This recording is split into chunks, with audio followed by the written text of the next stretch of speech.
run these canyons for 6 million years.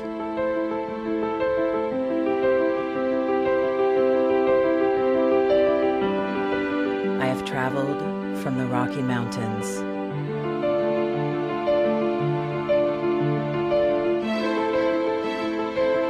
to the deserts, through scorching heat and freezing cold, from the land of the dinosaurs to fields of food.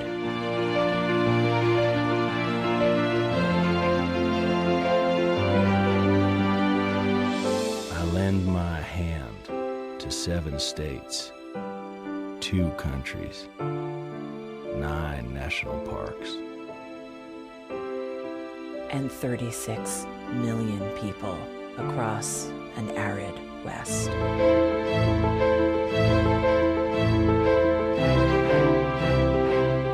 am not the strongest or the largest, but I am the hardest working.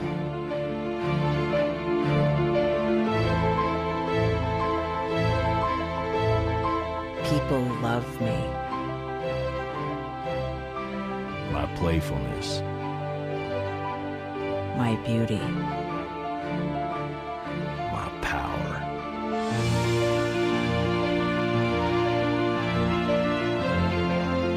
My life.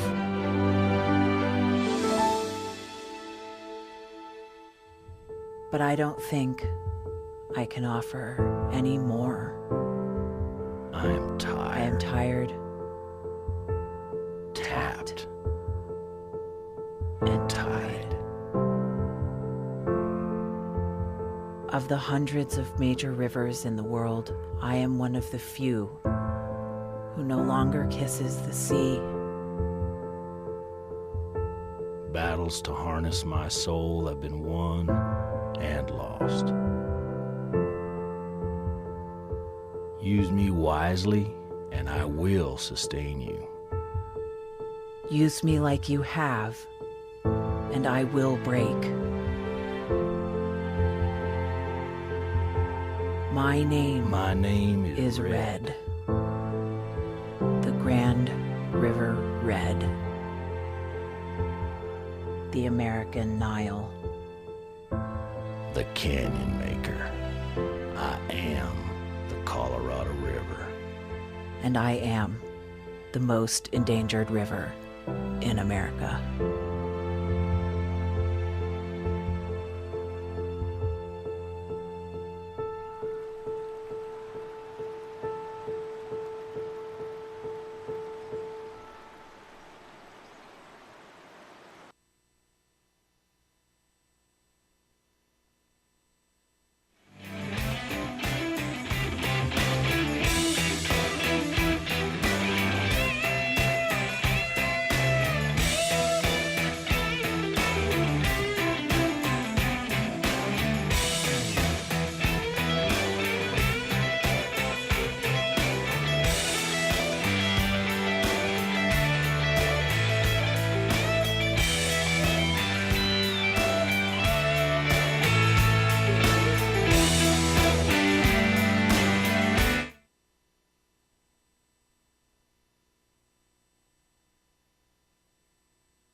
Okay, all of our good friends out there on free speech, listen up here because this is a very important message. We are right down to the wire now, finishing up this spring pledge drive, and I got to tell you, the last couple of days, your response has been just over the moon. I mean, it's been really great. Lots and lots of you have responded, and thank you so much. Now, for those of you who haven't yet pitched in, to help us here at Free Speech, to help you continue to get free speech every day. We need your help now more than ever to wind this up. You know, we've been We always do that. It's just like when you're studying in college, you put things off until the night before the exam. Well, this is like the night or the day before the end of the pledge drive. So if you've been waiting until you felt more moved to do so, now is the time to dig in. You know how it goes, free speech. We just depend on you, entirely depend on you. No government help, don't even apply for it. No corporate help, no Koch brothers help, no special interest money. It's all just our listeners and viewers who keep great people like Amy Goodman and Tom Hartman and Stephanie Miller and yours truly on the air. So please give us be as generous as you can. And remember, we try to make it attractive for you by offering you some goodies in return for $50, just $50. We're going to have a conference call on July 15 with me for a whole hour, taking your questions and talking about the issues of the day. I'm really looking forward to that. For $120 or just $10 a month, we'll give you a copy, your own copy of the Constitution, and a copy of one of these great Free Speech TV tote bags. You can carry your Constitution and other stuff around in, and you also be part of that conference call. For $240 or just $20 a month, one of these Bill Press mugs. They're the biggest damn mugs I've ever seen, actually. They're really great. One of these, plus an eco journal, recycled paper, of course, and a pen made of recycled plastic for $360 or $30 a month. All of the above, the Constitution and the mug and the eco journal and the tote bag and the conference call. And then for those of you who can afford it and really want to have a good time, if you can afford it with $1,000, you get your way to Washington, and Carol and I will take you out to dinner at one of our favorite restaurants right here on Capitol Hill. And then you can come in the next morning, meet the whole team, and join us for our broadcast from our studio right here on Capitol Hill in the shadow of the Capitol Dome, as we say. But again, all of us here at Free Speech TV depend on you. So go to our website, freespeech.org, make your pledge today, or give a call. Operator standing by to hear from you at 877-378-8669. Free Speech TV, we all need your help. Thank you for being as generous as you can.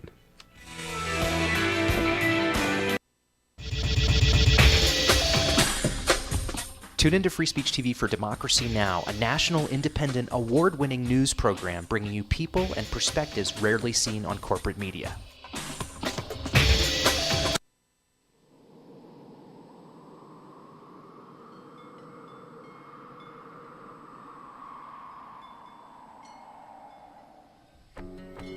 I probably would make a time machine. I would make medicine for the sick. I'd probably invent something new. 我会赢到5个总冠军戒指。 If I could have an extra 5 years to live. You said 5, right? 5 years. It's a long time. I would try to fix everything I did bad. I would bring my uncle back because I miss him very much. I would get more hamsters. I would probably want to go looking for dark matter. I think I'd go looking for aliens. If I could live an extra 5 years. I was thinking about making like a helicopter, like a wooden helicopter, but I don't have any wood. I want to go check out the moon sometime. I'd probably teach my sister not to hate tuna. I would try and invent a machine that lets you run at light speed. If I had 5 more extra years to live, I would be the boss of all the chipmunks. Eu cantaria na frente de 1 milhão de pessoas. I don't really know. I think I'd do anything. Why are you asking me that?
broadcasting around the nation, on your radio, on your TV, and online. This is The Bill Press Show. Spain knocked out of competition. Eliminado, as they say. Hey, good morning, everybody. Whoa, what happened? Chile happened. Good to see you this morning. It is Thursday morning, June 19. And we are here and raring to go on a Thursday morning from Washington, D.C., where it's going to be a very sticky, hot, and humid 91 degrees today. Not looking forward to that. It's already pretty hot out there already. And a lot going on, a lot to talk about. The congressional women last night trouncing the bad news babes, our fellow reporters, by a score of 10-5. Man, you remember Jen Bendery from the Bad News Babes and Donna Edwards, Congresswoman Donna Edwards, were in studio with us on Friday, all the trash talk about who was going to win. And Donna Edwards kept making excuses. Oh, we're all so old. We're all so feeble. You know, we're going to have to practice as much. Can't practice as much. And, you know, our bones are aching and everything. Boy, they came alive last night. Came alive. Yeah, we'll talk more about that a little bit later.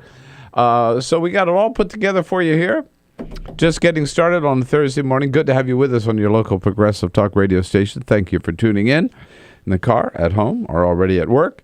Thank you for checking us out on the TuneIn app. Very exciting. Lots to offer there, and it's free. Tune in, and particularly the Progressive Voice channels where you'll find us. Those of you watching this morning on Free Speech TV, welcome. Hello. Thank you for joining us on DirecTV. And those of you watching around the globe, in fact, a big shout out to Chile this morning. Shout out. All of our friends down there. Probably Good still job. drunk and up from celebrating the big win. I hope so. Yeah, absolutely. And our worldwide video stream, you find us at youtube.com/TawkrTV, TawkrTV. Of course, Peter Ogburn and Lisa Murphy. Hello. Hey, good morning. Javon Davis is here again on the phones this morning, filling in for Alicia Cruz. Javon Paris. I'm sorry. Davis Paris. And let me just tell you, if you do Paris, call, I should certainly have that in mind. Right? I just came back from there. If you call, let me just tell you, you're in for a treat because the silky smooth voice of Javon will wake you up if you weren't already up by the time you call that number. Yes, so it's worth a call just to hear the voice of Javon Maybe Davis. he'll sing to you. Javon Paris. Hello. At 866-55-PRESS. And you know the other guy with the silky voice, but we never get to hear it is Cyprian Bolden. That's true. You know, also true. Yes, we just don't give him a microphone. That's right. Velvety smooth. Because he would take over. Watch out. Easy. A big day at the White House yesterday on many fronts. Yes, the president, there was a big Makers Fair. Sounds like Maker's Mark. I kept thinking of that. Why do you always make the leap to booze? I don't know. But I went to the new Costco in D.C. last week. Yeah? Not the one in Maryland or in Virginia where they're not allowed to sell booze. And I walked into the one out on New York Avenue, and the first thing you see when you come in are big cases of Maker's Mark. Boom. Yeah, right there. Big bottles, huge bottles. Yeah, I didn't buy any. No. But at any rate, where were we? We had the Makers Fair at the White House yesterday. We had the big summit meeting on Iraq at the White House yesterday with the congressional leadership. But the biggest event of all was Jay Carney's farewell press briefing, his last day, not as press secretary, but at the podium. And he had a little reflection on how important that job is. You know, the president, to many of us, said that of the jobs that we have here in the White House, that most of us will never be in a position to do more good for more people as we are in right now. And we should take advantage of it. And that is something that I think we all here take to heart. And I don't ever expect to be in a position again to be a part of something that has at least the potential to do more good for more people. And that has been a very special thing indeed. So you've heard me bitch and moan about Jay Carney over the years, but I do have to say it's a tough job. He did a good job in a tough job. And people always ask me, and I'll talk more about this in my parting shot at the end of the show. People always ask me, all right, okay, how do you rate Jay Carney as press secretary? And my answer is always the same. If you understand that the job of the press secretary is to say nothing and make no news, Jay Carney's your man. But that's what he's sent out there to do every day. I could never do that job. Never in 1,000 years. I watch them and I think, oh, man, if I were up there, I would just be, first of all, I'd be insulting the reporters over some of their lame questions.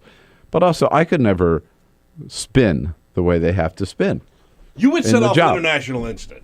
You would absolutely start a war or something. Well, I wouldn't. I don't think I'd start. I might. No, you would. Oh, you would. Because part of being a press secretary is you got to know when to hold your tongue. And having worked with you for as long as I have, I know that's not one of your strong points. Well, I'll tell you one thing. I would piss a lot of people off. And I wouldn't last long in the job. That's right. All right, here we go. 12 minutes after. We are flooded with members of Congress this week. We've got Peter Welch coming in from Vermont and Mark Pocan from Wisconsin. We'll also this hour talk to George Zornick from The Nation magazine, our progressive Bible.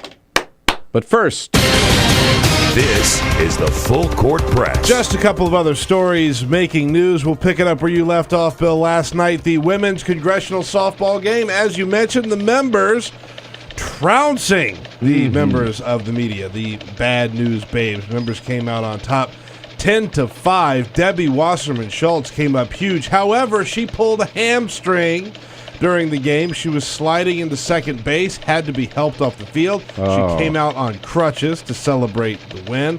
Also, the big first pitch, which we talked about with Donna Edwards when she was in. The first pitch was thrown out by Gabby Giffords, who came out. Which is great, yeah. She threw the pitch. She was helped out onto the field by Kirsten Gillibrand, threw the first pitch to Debbie Wasserman Schultz. Again, 10-5, the members beating the members of the media for the first time in a couple of years. And Team Press was well represented at the game by Peter Ogburn. That's it. And Sons Gray and Magnus. Boys were there. And by yours truly. I just got there for the last half inning. Yeah. And by Carol Press, Carol was there for she was there before the game started. Yeah. So we Did we learn what their name is? The members? It just says members. Oh, okay. The shirt just said members. Okay. Which I think is pretty lame. I agree. I think they should have a better nickname. Don't do nothing Congress. That's it. That's it. The do nothings. For our West Coast listeners, you may find a surprise when you go into In-N-Out Burger. They have raised their prices since the last month. Go to Five Guys instead. They are saying that the cost of ingredients has prompted price hikes at some of their restaurants. 15 cents more for a double-double at In-N-Out. A whole whopping 15 cents. Regular hamburgers and cheeseburgers went up 10 cents, and drinks increased 5 cents. The good news is the French fries remain the same price. No excuse there. All right, you want fries for that? Yeah, right. Yeah. And the director and the screenwriter of The Hurt Locker and Zero Dark 30 are taking on the story of Bo Bergdahl. Director Catherine Bigelow, screenwriter Mark Bowl, former guest on the show, are working on a script now, and they're going to put together a movie on, again, the disappearance, the capture, and then the release of Bo Bergdahl. No word yet as to when that's going to come out, but we can expect it to be a pretty well-done movie looking at their track record. Yeah, I think there are actually 2 new movies coming out on Bo Bergdahl, 2 different. I would believe that. Yeah, big story. And someday we'll know the full story. Yeah. Or as Paul Harvey used to say, the rest of the story. 15 minutes after the hour now, here we go. On a Monday morning, we start out with the latest NBC Wall Street Journal poll. Not so much on the poll, but on the reporting of the poll to get your reaction here. Again, get ready to call us at 866-55-PRESS. So the poll is out. It's the NBC Wall Street Journal poll. Generally pretty well respected for meaning it's usually pretty well put together and pretty accurate. And the numbers, to be to say it the way, just to say it bluntly, the numbers are not great for President Obama. This particular poll particularly looks at his foreign policy because we've seen so much lately on Iraq, on Iran, on Afghanistan, on Bo Bergdahl, and in this poll, 37% of Americans say they, only 37%, say they approve of the way President Obama is conducting foreign policy. 44% of Americans, to me this is no surprise based on all the way the media has jumped on this story and just recycling the Republican talking points, but 44% of Americans say it was wrong to free POW Bo Bergdahl from 5 years of captivity by the Taliban. I mean, I think that's a disgrace, frankly. I remember the day when we used to welcome our POWs home, like we welcomed the hostages from Iran home. But with all the negative publicity, 44% of Americans say that was a mistake. Overall, the president's approval rating job approval rating is at 41%, which is a new low for this president. It was up 44% just about a month ago. There are further bad news for the president in the poll.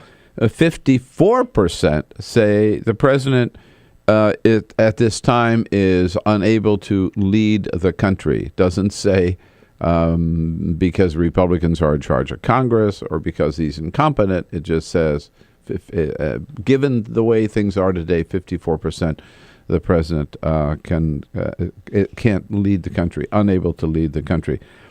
By the way, that's the bad news for President Obama. What's interesting about the poll is it doesn't necessarily trickle down, if you will, to the Democratic Party or Democrats in Congress.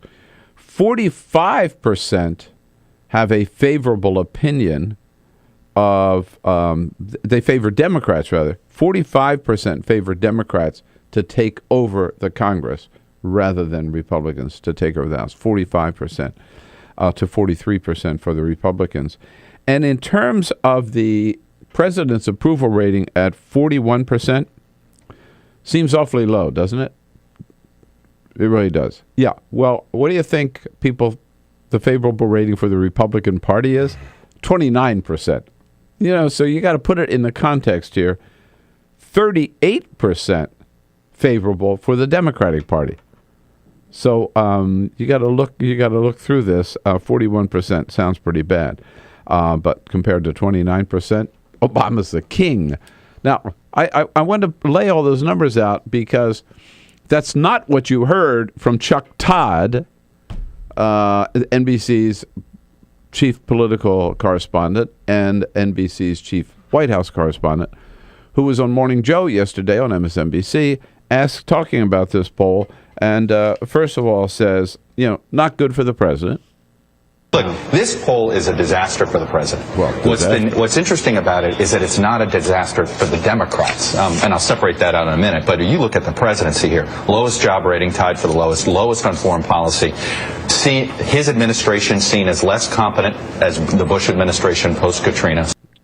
Now, Chuck already says it's a disaster without putting again any of those indications and little conditions that I mentioned. But then he goes on to say, here's what it means. Now, listen to this. And I want to point out again, this is a reporter, not a commentator. This is a reporter who's supposed to just report the news. Here's the conclusion he draws and says on national television about what this poll means. And then on the issue is, do you believe he can still lead? And a majority believe no. I mean, essentially the public is saying your presidency is over.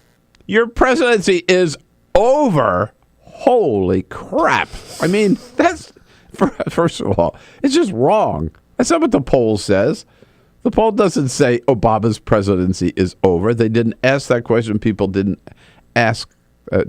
respond to that question. Okay. But again, for a reporter to say that's what the poll means, I think is way, way over the line in this case. And don't we know, and I certainly Chuck Todd knows, he's been around a long time. I consider him a friend. I remember when he used to work for the Hotline. He was a guest on our show when Pat Buchanan and I were doing Buchanan in Press, and maybe even before, maybe back in Crossfire days. So he's been around Washington a long time. But look, he knows a poll is a poll is a poll. Yesterday's poll doesn't mean anything today. I mean, at best, a poll is good for 24 hours. It's just a snapshot, right? Also, public opinion is certainly influenced by all the negative media there has been around Iraq and around the release of Sergeant Bergdahl, again, where I think the mainstream media has just been repeating all the Republican talking points. And again, it doesn't mean the president is over. He's got 2.5 more years. He's president of the United States. He's got a lot of power. He's got a lot of problems on his plate. His presidency, Chuck, is not over. And again, 41% ain't great, but compared to 29% for the Republicans, people obviously prefer Obama over the Republicans. So I just think, you tell me, 866-55-PRESS. I think this is, again, the mainstream media, particularly reporters, way over the line. I mean, I'm a commentator. I'm supposed to give my opinion. Chuck Todd is not supposed to give his opinion. That's not his job. And there are too many reporters today in the media that's, for all the networks, all they do is just pile on and give their personal opinion. Not their job. It's also, Chuck Todd knows better than to make a generalization like this when he knows that this is one poll with plenty of time left in the presidency. Yeah. This just aside from the fact that he's giving his opinion, just his opinion is wrong. It's a wrong thing to say. He knows that any politician can get their mojo back like that. Yeah. Yeah. I mean, whatever happened, turn things around in Iraq, and the president's approval rating will be up to 55%. Sure. Something. Yeah. Overnight. Chuck Todd, did he go over the line? 866-55-PRESS. Is it over for President Obama? Might as well just according to Chuck, turn off the lights, go home. The next 2.5 years, we'll have an interregnum before Hillary takes over. 866-55-PRESS. This is the Bill Press Show. Hey, friends, good morning. Hope you're enjoying the show. And just a little time out here. Our spring pledge drive is almost over, so a special plea to you this morning. If you haven't already done so, I know you've been thinking about it. You put it off. I'll do it tomorrow. I'll do it next week.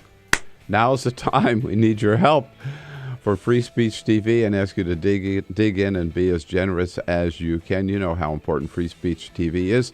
Just got back from a little side trip to Sacramento where I joined Governor Jerry and Leader Nancy Pelosi at the opening of the new California Democratic Party headquarters in Sacramento.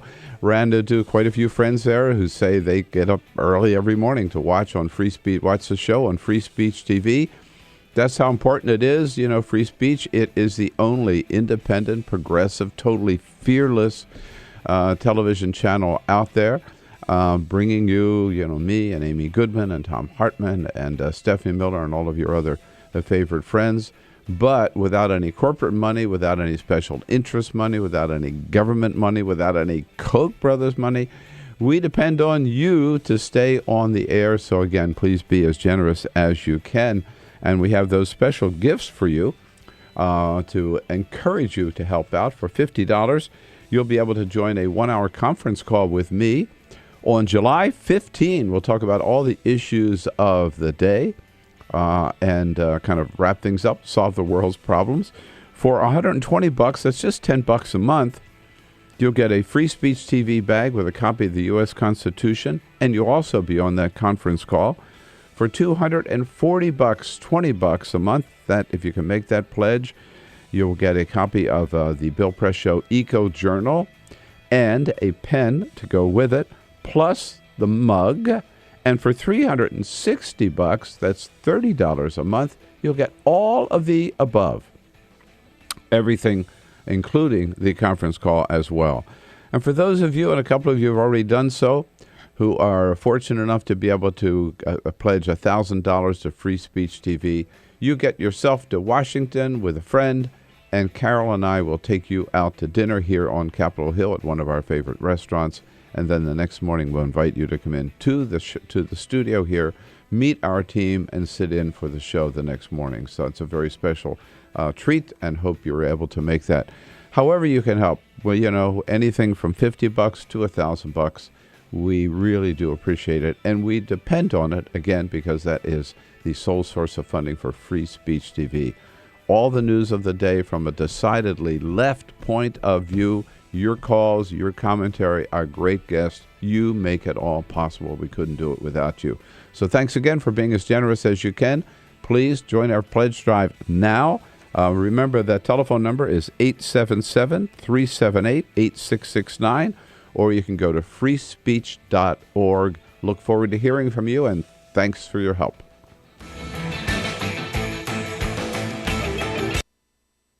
So, I'm kind of new here, but I've noticed a trend. My human does this funny thing where she goes around and gets all my toys, and then she hides them in that basket by the door. But it's always the same basket, and it's always in the same place. And then she acts so surprised when I find them, but, she's putting them in the same basket. Again. It's like, hello, that's where you put it last time. You were the worst at hide and go seek.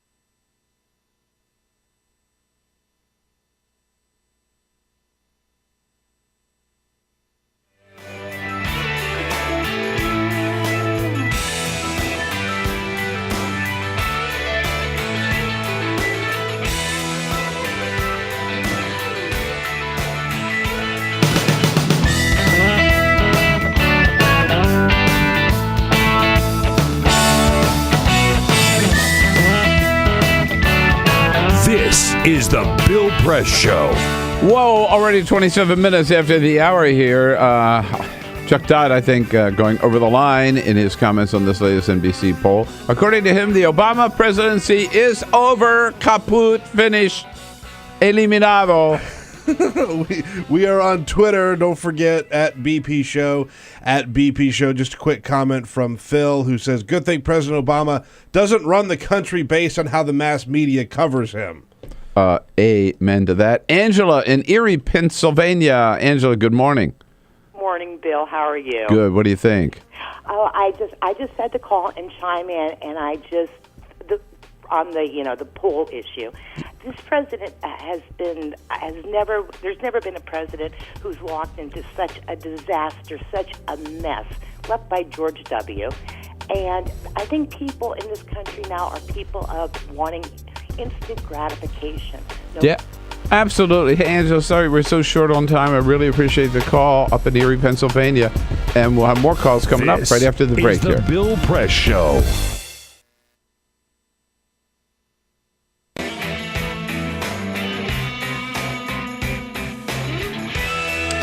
Hello, hello, hello. Greetings from our nation's capital. I got to tell you, in Washington, D.C., that the only thing everybody's talking about is the late, great Eric Cantor. Well, the late Eric Cantor, not so great. Yeah, boy. After getting walloped in his primary, he then stepped down as majority leader of the House of Representatives. Eric Cantor will soon be no more. He's going to finish out his term, and that is it. One of the big things, though, you got to recognize in David Brat beating Eric Cantor is that David Brat had no support practically from anybody in the establishment except right-wing talk show hosts Laura Ingraham and Mark Levin. Reminds me that, as we talked a little earlier, that the Tea Party people, the Koch brothers, pay these right-wing talk show hosts, including those on Fox News like Sean Hannity and others, to put their candidates on the air and to talk about their issues. They pay millions of dollars to these talk show hosts for that. I got to tell you, that's why it's so important that we have a strong, progressive cable channel like Free Speech TV to counter that kind of right-wing propaganda, to balance their lies and with the truth and tell the truth to the American people. We don't get that kind of special interest Tea Party money. We don't want it. We don't want any corporate money. We don't want any government money. We will be happy just to get along the way we do now with you. You are our only source of support, which is why we are not too embarrassed to turn to you again and ask you, if you really like Free Speech TV and you really like following the people on Free Speech TV, me and Amy Goodman and Tom Hartman and Stephanie Miller and others, then we ask you one more time to dig in and be as generous as you can to keep us on the air. To help you to do so, For $50, we'll invite you to join a conference call, 1-hour conference call with me on July 15 to talk about the issues of the day. If you can help us with $120 or just $10 a month, we will give you a copy of the Constitution, right? And let me get my list here. And you'll also be on that conference call, and a copy of one of these Free Speech TV tote bags for $240 a month. $240 or $20 a month. You get a Bill Press mug plus this Eco Journal with a pen. And for $360 or $30 a month, you get all of the above: the Constitution, the pen, the tote bag, the mug, and the conference call. And for those of you who can afford it and can help us with a pledge of $1,000, you make your way to Washington, and we'll have a lot of fun. Carol and I will take you out to dinner, and then we'll invite you in to watch the show the next morning here in the studio. Go to freespeech.org and make your pledge today, or give us a call at 877-378-8669 for the only truly progressive, truly independent TV channel out there today, Free Speech TV. We need your help, and thank you for doing so.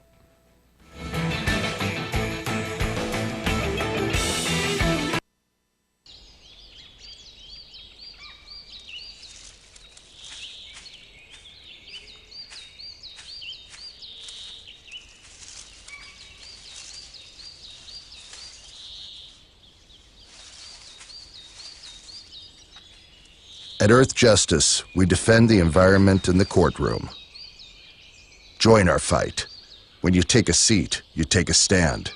Earth Justice, because the Earth needs a good lawyer.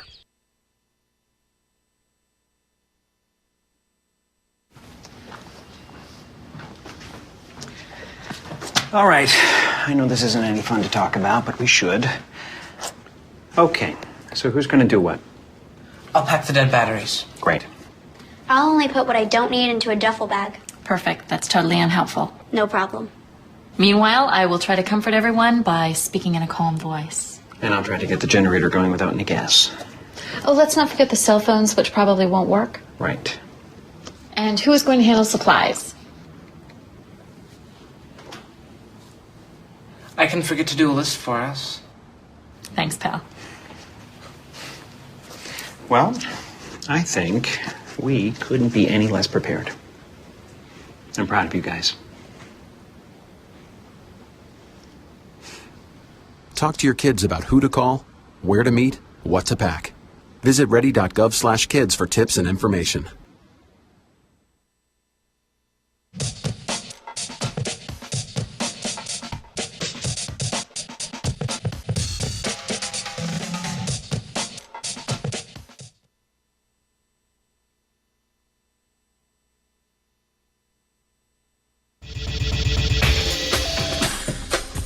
Tune into Free Speech TV for Democracy Now!, a national, independent, award-winning news program bringing you people and perspectives rarely seen on corporate media.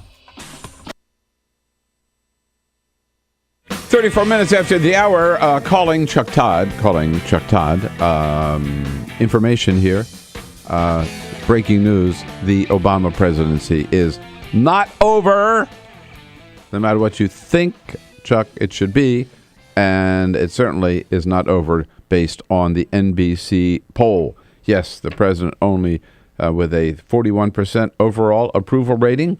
That, poll. One thing we know about polls, they go up and down. And two different polls taken on the same day can come up with two totally different results. At most, polls are only a snapshot. And 41% ain't good, but it ain't bad compared to 29% for the Republican Party. David, out in San Francisco, California. David, what do you say? Good morning. Hey, morning, Bill. Hey, I was interested in this as politics as a game, but hey, just before you opened up here, you just did an ad about LifeBlock, and you mentioned this thing about the soldiers' IDs being stolen. Yeah. We've got this NSA that's supposed to be spying on everything, right? And if they didn't catch it, And if I remember right, when Bush started the Gulf War 12 years ago, is it now? The NSA, you remember they weren't going to, the reporters couldn't even get information out of the field and all this sort of thing because every phone call, every email, everything was going to be spied on for sure, right? And so if soldiers' IDs have been stolen and the NSA is just letting it happen, seems like something's real funny there. So I wonder, that might make a heck of a story. Well, it's a good thought, David. But I got to tell you, I think the NSA is getting so the ultimate. Let me put it this way. I want to be careful here, but I think the ultimate identity thieves today are the NSA. Okay, and I'm not sure how any of us can be protected against the NSA. David, good to hear from you in that city by the bay, my beautiful city, and where I started out in California. Linda, back to Chuck Todd here, and the issue of the day, did Chuck Todd go over the line saying the Obama presidency is over? Linda in Henderson, Nevada. Hey, Linda. Hi, Bill. I am so grateful to be able to speak with you. Yes, Chuck Todd definitely went over the line because he should not be trying to persuade people by telling them that the president, is over. I don't believe that. And then it's 300 million people in America. Yeah. I know that they haven't polled everybody, so I don't understand how this polling works in reference to the president.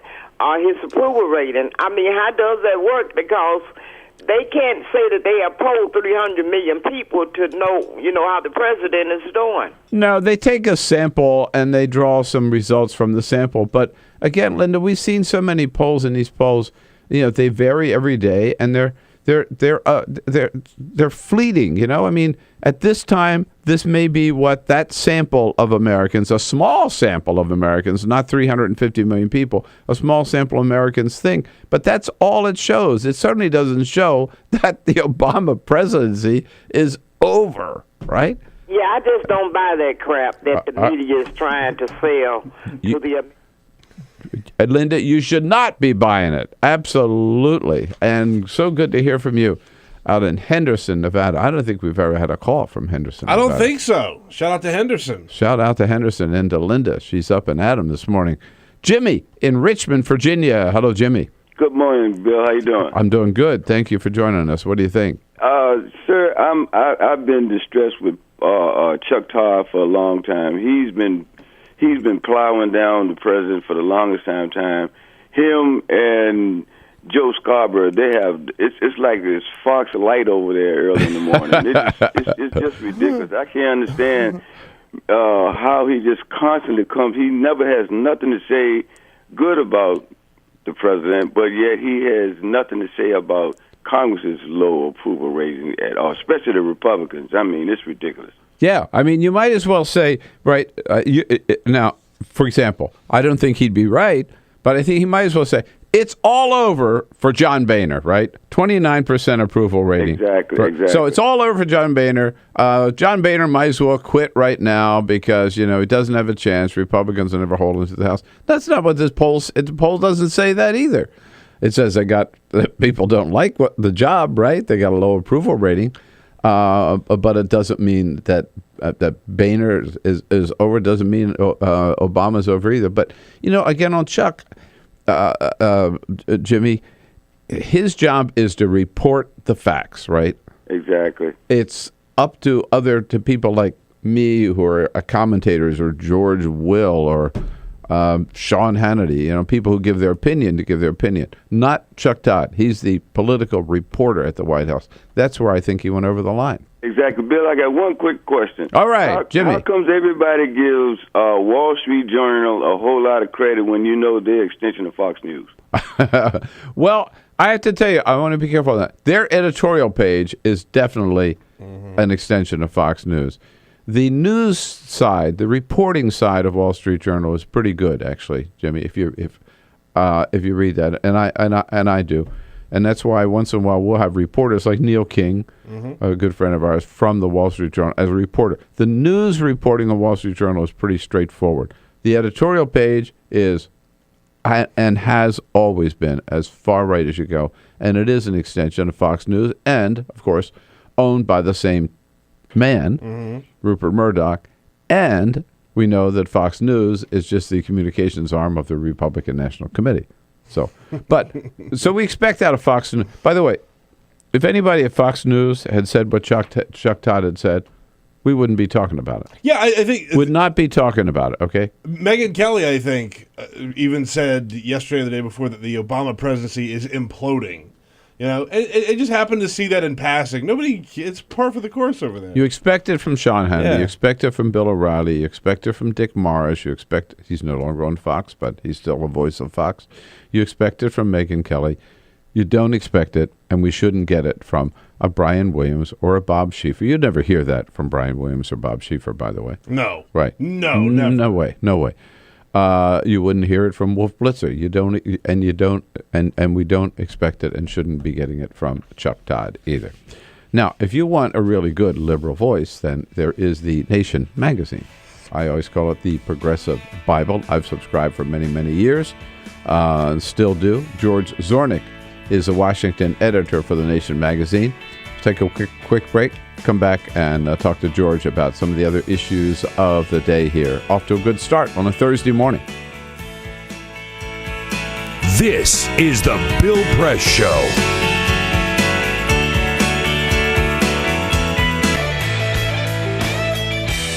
Hey friends, just a little time out here for a very important message this morning. This is that time of the year when we ask you, just stop things a little bit, ask you to really help us here at Free Speech TV. We need your help to keep this great network going. And you know, I realized how important it is again the other day when I was on Fox News and somebody brought up the old phrase again, the liberal media. This just drives me crazy. I've heard this for so long. I mean, what liberal media is what I want to know. I mean, look across the board, the reality. In talk radio, for example, right?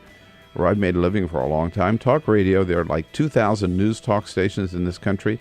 Only about 50 of them are progressive talk radio stations. That's being like generous for 50. All the rest are right-wing talk stations all day long. Look at the newspapers. Look at the op-ed pages. The vast majority of columnists today are conservatives, if not Tea Party people.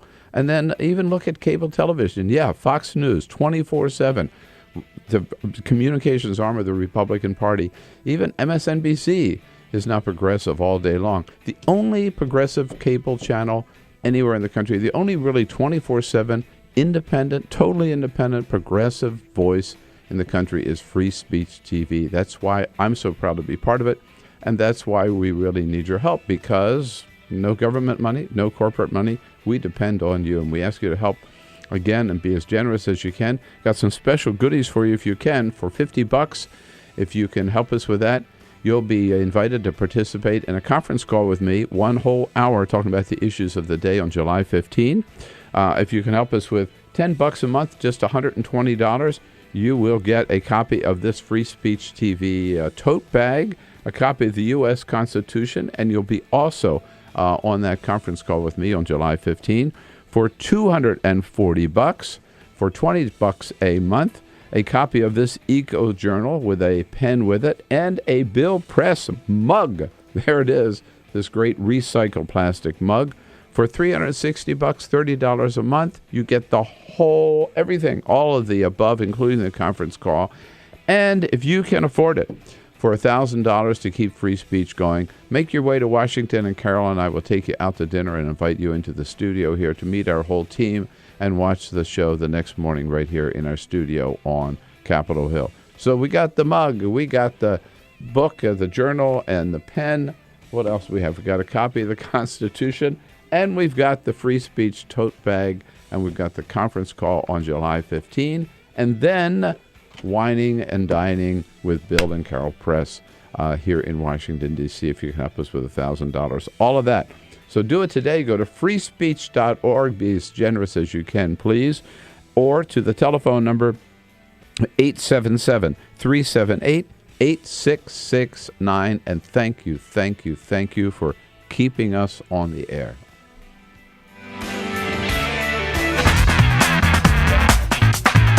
Connect with The Bill Press Show on Twitter. Follow us at BP Show and tweet using the hashtag WatchingBP. This is The Bill Press Show. 15 minutes before the top of the hour on a Thursday morning here. In the next hour, Travis Waldron will be joining us from Think Progress Sports. And then we'll also be joined by Peter Welch, Congressman Peter Welch, the sole congressman from the state of Vermont, here to talk about the situation in Iraq and what we might expect from the Obama administration.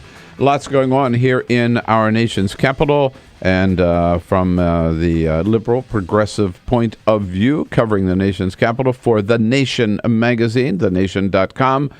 Our good friend George Zornick joining us on our newsline this morning. Hey, George, how are you? Great, Bill. Thanks for having me. All right, so let's start out with Hillary Clinton. How's this book tour going so far? And what's it all about, do you think? Well, I mean, let's be clear. It may be a book tour in name, but by every metric, really, this is sort of a pre-presidential campaign launch. I mean, we think she had... Sure looks like it. Yeah, I mean, I've never seen a book tour that looked quite like this. I mean, she had a town hall on CNN the other day. It looked like a debate format, the way they had it. I mean, it honestly looked like a presidential forum. Mm-hmm. It did. It was indistinguishable from that. I mean, the questions were lightly, if ever, about the book, being quizzed on foreign policy, and her questions on policy issues, you taking questions from citizens. It was exactly like a presidential debate, kind of without an opponent. So, yeah, I mean, it's clearly not a book tour. It kind of eliminates any question in my mind that she's running president. Well, here's what gets me is while she's out on this book tour, right, in the meantime, President Obama, pardon me, is dealing with a whole host of issues regarding Iraq, regarding Iran, regarding Benghazi, right? Mm-hmm. All of which happened while she was Secretary of State. Mm-hmm. So how does any of that kind of bad news from what's happening worldwide now kind of filter over, spill over onto Hillary, or is she sort of Teflon? No, I think it does in a way, because that's sort of what her big, or her, at least her most recent resident point is going to be, is she's not going to run on her record as senator from New York. She's going to run on her record as Secretary of State. And maybe even a year ago it looked like it would be pretty easy to do that. There was a lot of foreign policy things that Obama could check off the list that he'd done. He withdrawn from Iraq, for example. Well, that situation doesn't look so good now. All these things that are happening, and then basically world events have gotten worse and kind of more hairy in the past year or so. So, yeah, it's a problem for her. And she's in this weird sort of bind where she can't really, people keep asking her, what should Obama do in Iraq? And she rightly doesn't give a thorough answer, because she doesn't want to box the president in. I mean, he's still considering what he's going to do, and so it would put Obama in a real tough place if Hillary came out and said, we need to do X, Y, and Z. Well, then, when Obama does something, if it's not exactly that, it creates all this kind of drama. And so she's in kind of a weird place where she can talk about it, but she can't act as if she's still in office and give up a thorough checklist of what should be done. No, it's really tricky for her, because she can't be critical of Obama, because then people can say, well, then why didn't you do that when you were Secretary of State? You know what I mean? Yeah. So it's,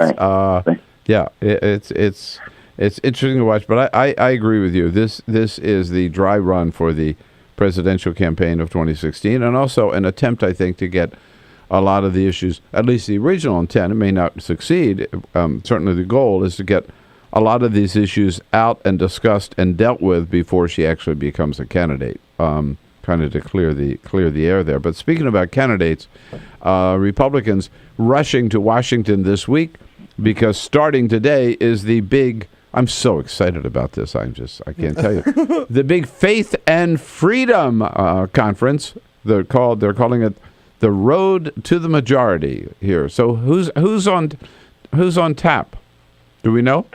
Yeah, you're going to see basically every possible 2016 contender, I think with the exception of Jeb Bush, out on the stage. I mean, you're going to see Rand Paul and Ted Cruz and Rubio. All these guys are going to be out there. Christie will be there. Is Christie coming in too? Yeah. Yeah. So it's interesting because especially... Is he going to dance? Well, the thing is, these are like the hardcore evangelical activists. So Cruz to me is less interesting because we know kind of what he's going to say. But it's interesting to watch the guys like Christie who don't really have a big record in that regard and don't really kind of speak language of the evangelical movement. Interesting to see what they come and what they say and how they try to portray themselves as either very pro-life or God-fearing or whatever the speech may be. So I'm looking forward to it. I'm looking forward to hearing Chris Christie talk about when he discovered Jesus and how important Jesus is to his life. Yeah, I'm really looking forward to that. But here's what gets me. This is the Faith and Freedom Coalition, founded by Ralph Reed. I mean, this guy has more lives than a cat, Ralph Reed. You know, I mean, I remember I first debated him on Crossfire when he was executive director of the Christian Coalition, you know, and then he got into all that trouble with the big lobbyist Jack Abramoff, right?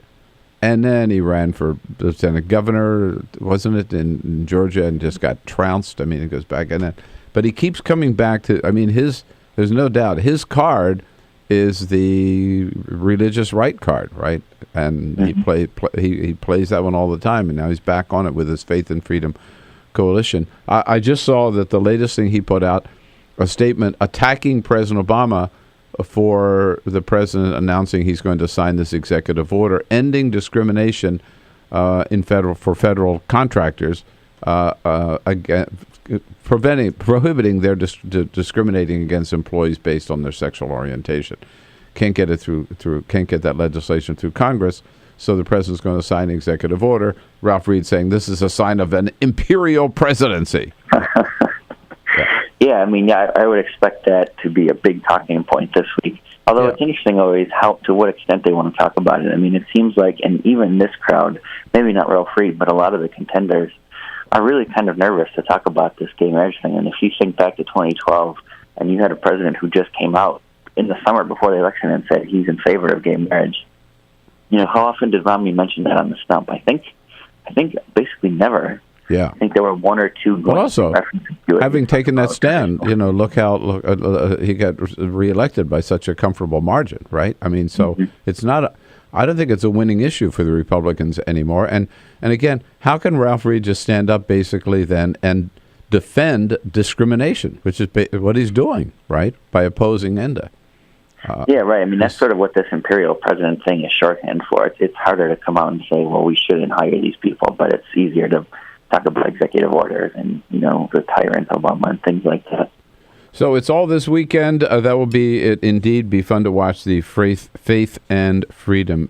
It's become almost as big as CPAC, and these Republican candidates, they have to show up. They have to show up and kind of prove their far-right religious credentials. It's pretty disgusting, but it is fun for those of us progressive to watch. Yes. George Zornick, thanks so much, George. Good to have you with us. Thanks for having me. All right. From The Nation magazine, thenation.com. This is the Bill Press Show.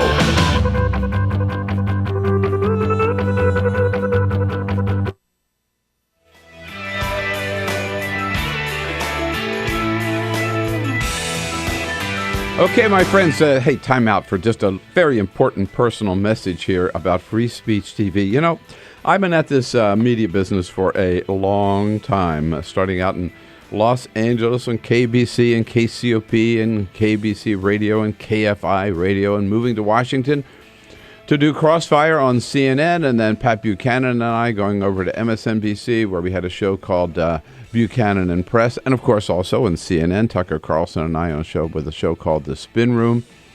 Started the nationally syndicated talk radio about 9 years ago, and then we were picked up by Current TV, and now simulcast, of course, on right here, Free Speech TV. And I got to tell you, I've never had more fun in my whole media career, because Free Speech TV is exactly what we have always wanted, we've always been looking for, which is a totally independent, totally freewheeling, progressive, left-leaning television channel to give us the news every day and give us an opportunity to talk about it. You don't find this anywhere else. But of course, even though it's called Free Speech TV, It ain't free, and nothing is. There's no such thing as a free lunch.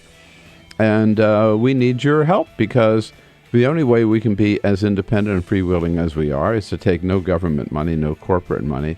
So Free Speech TV depends on you, and we ask you now this spring once again to dig in and be as generous as you can, and to help free speech stay, and all of your great favorite hosts stay on the air. As a little incentive for doing so, look at this. If you can share just $50, you'll be on a conference, invited to join a conference call with me on July 15th, a 1-hour conference call. For $120, just $10 a month, you get a Free Speech TV grab bag, a copy of the U.S. Constitution, and you'll also be on that conference call. For $240, $20 a month, a Bill Press Show Eco Journal and a pen set and a Bill Press mug. For $30 a month, a $360 pledge, all of the above. And for $1,000, if you could afford that and help free speech with $1,000, make your way to Washington. Something very special. Carol and I will take you out to dinner here on Capitol Hill and invite you to come to the studio, join our show, sit in on the next morning's show. That'll be lots and lots of fun. So please be as generous as you can. These are tough times, I know, but help as much as you can by going to freespeech.org and making your pledge, or give the folks at Free Speech a call at 877-378-8669. That number again, 877-378-8669. Look forward very much to hearing from you and love being with you here every day on the news of the day to talk about it, but we need your help. Thanks for digging in.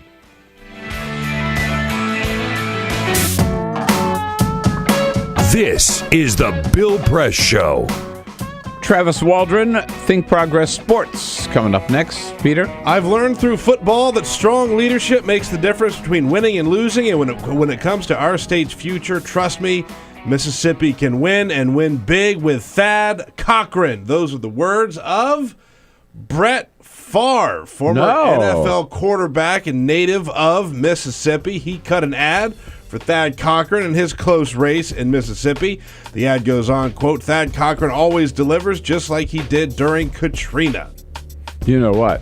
It's going to be interesting to see whether that endorsement... It's a big name. That's a big name, whether that endorsement will be enough to save Mr. Mainstream Republican Thad Cochran down in Mississippi.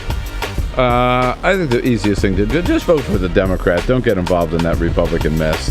This we'll be right back. Is the Bill Press Show.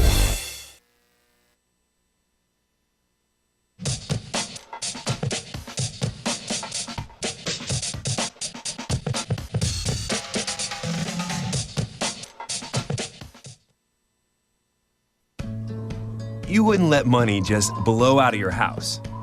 So when your AC or heater is on, make sure the doors, windows, and fireplace flue are shut tight. If you're headed out, turn down the AC or lower the heat by 10 degrees. And always keep your water heater set at 120. A little bit of common sense goes a long way. Get more great tips at energysaver.gov. So, I'm kind of new here, but I've noticed a trend. My human does this funny thing where she goes around and gets all my toys, and then she hides them in that basket by the door. You know, but it's always the same basket, and it's always in the same place. And then she acts so surprised when I find them, but, you know, she's putting them in the same basket. Again. It's like, hello, that's where you put it last time. You were the worst at hide and go seek.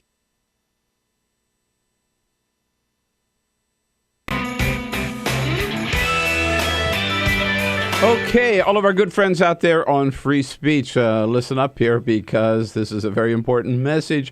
We are right down to the wire now, finishing up this spring pledge drive, and I got to tell you, the last couple of days, your response has been just over the moon. I mean, it's been really great. Lots and lots of you have responded, and thank you so much.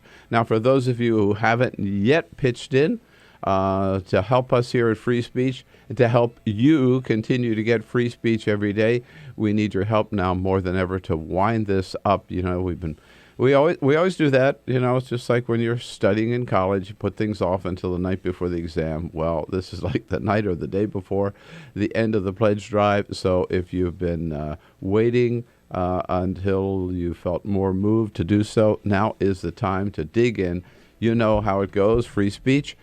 We just depend on you, entirely depend on you. No government help, don't even apply for it. No corporate help, no Koch brothers help, no special interest money.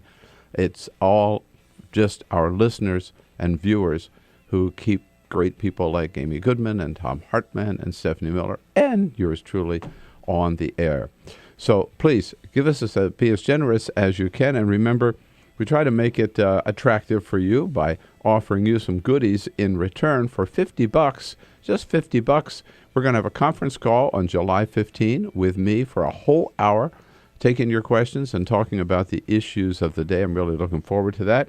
For $120 or just $10 a month, we'll give you a copy, your own copy of the Constitution, and a copy of one of these great Free Speech TV tote bags. You can carry your Constitution and other stuff around in, and you also be part of that conference call. For $240 or just $20 a month, one of these Bill Press mugs. They're the biggest damn mugs I've ever seen, actually. They're really great. One of these, plus an eco journal, recycled paper, of course, and a pen made of recycled plastic for $360 or $30 a month. All of the above, the Constitution and the mug and the eco journal and the tote bag and the conference call.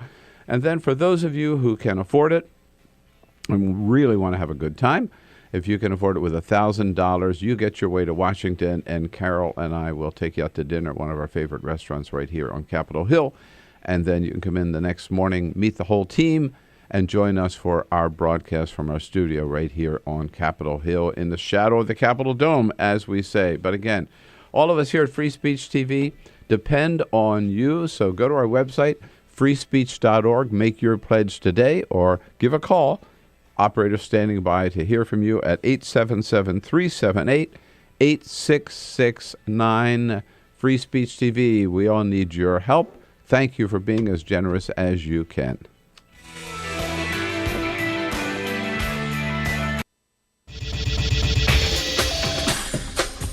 Tune into Free Speech TV for Democracy Now!, a national, independent, award-winning news program bringing you people and perspectives rarely seen on corporate media.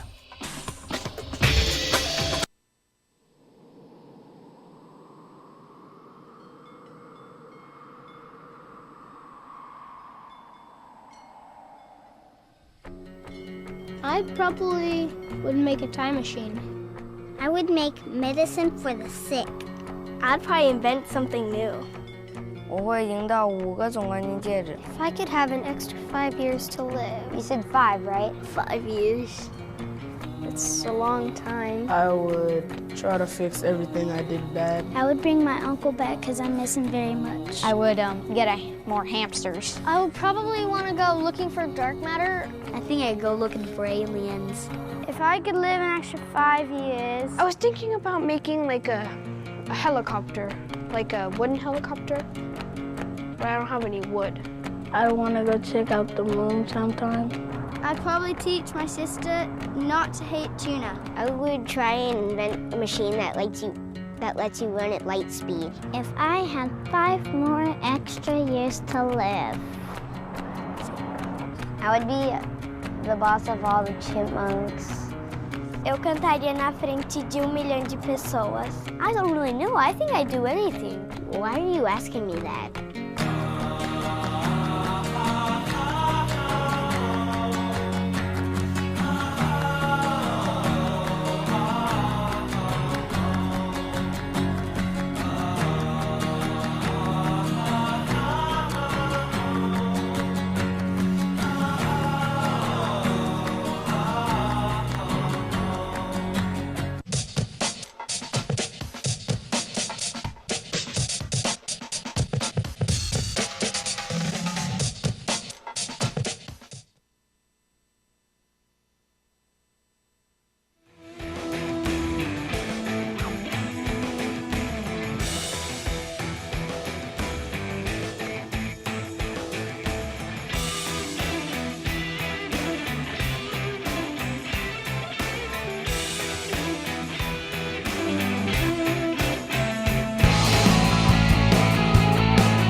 Broadcasting around the nation, on your radio, on your TV, and online. This is the Bill Press Show. No more trademark for the Redskins, says the U.S. Patent Office. Hey, what do you think of that, Dan Snyder? Good morning, everybody. It is Thursday, June 19. Here we go.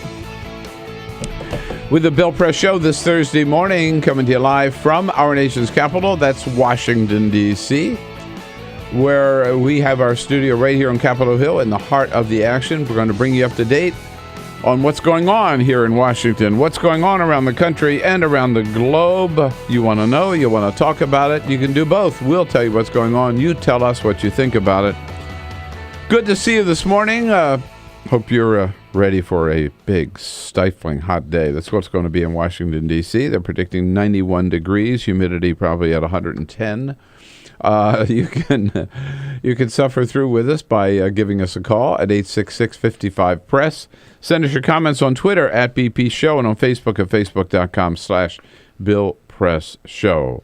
Lots of sports going on, so we wanted to check in with what all the latest and what it all means. Travis Waldron covers is the Mr. Think Progress sports reporter, and he's in the studio with us again this morning. Hello, Travis. Hello. Thanks for having me. How you doing? Everything good? Everything's great. I'm telling you, you missed the big game last night. We'll tell you about it. But Peter Ogburn first and Elisa Murphy, our team here. Hey, good morning. With Javon Paris filling in for Alicia Cruz, taking your phone calls this morning.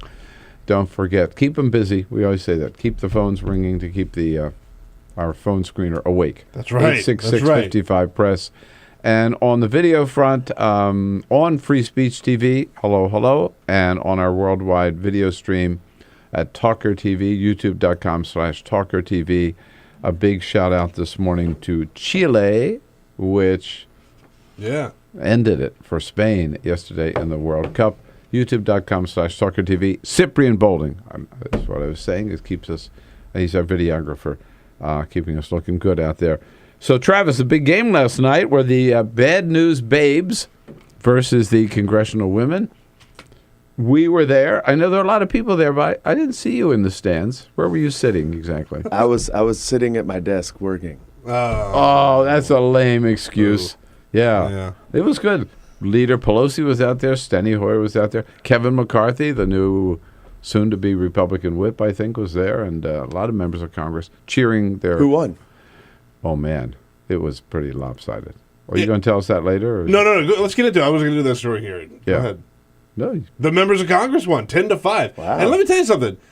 No joke. Some of those ladies were jacking the ball out into the outfield. I mean, there were some hitters on those teams. Yeah.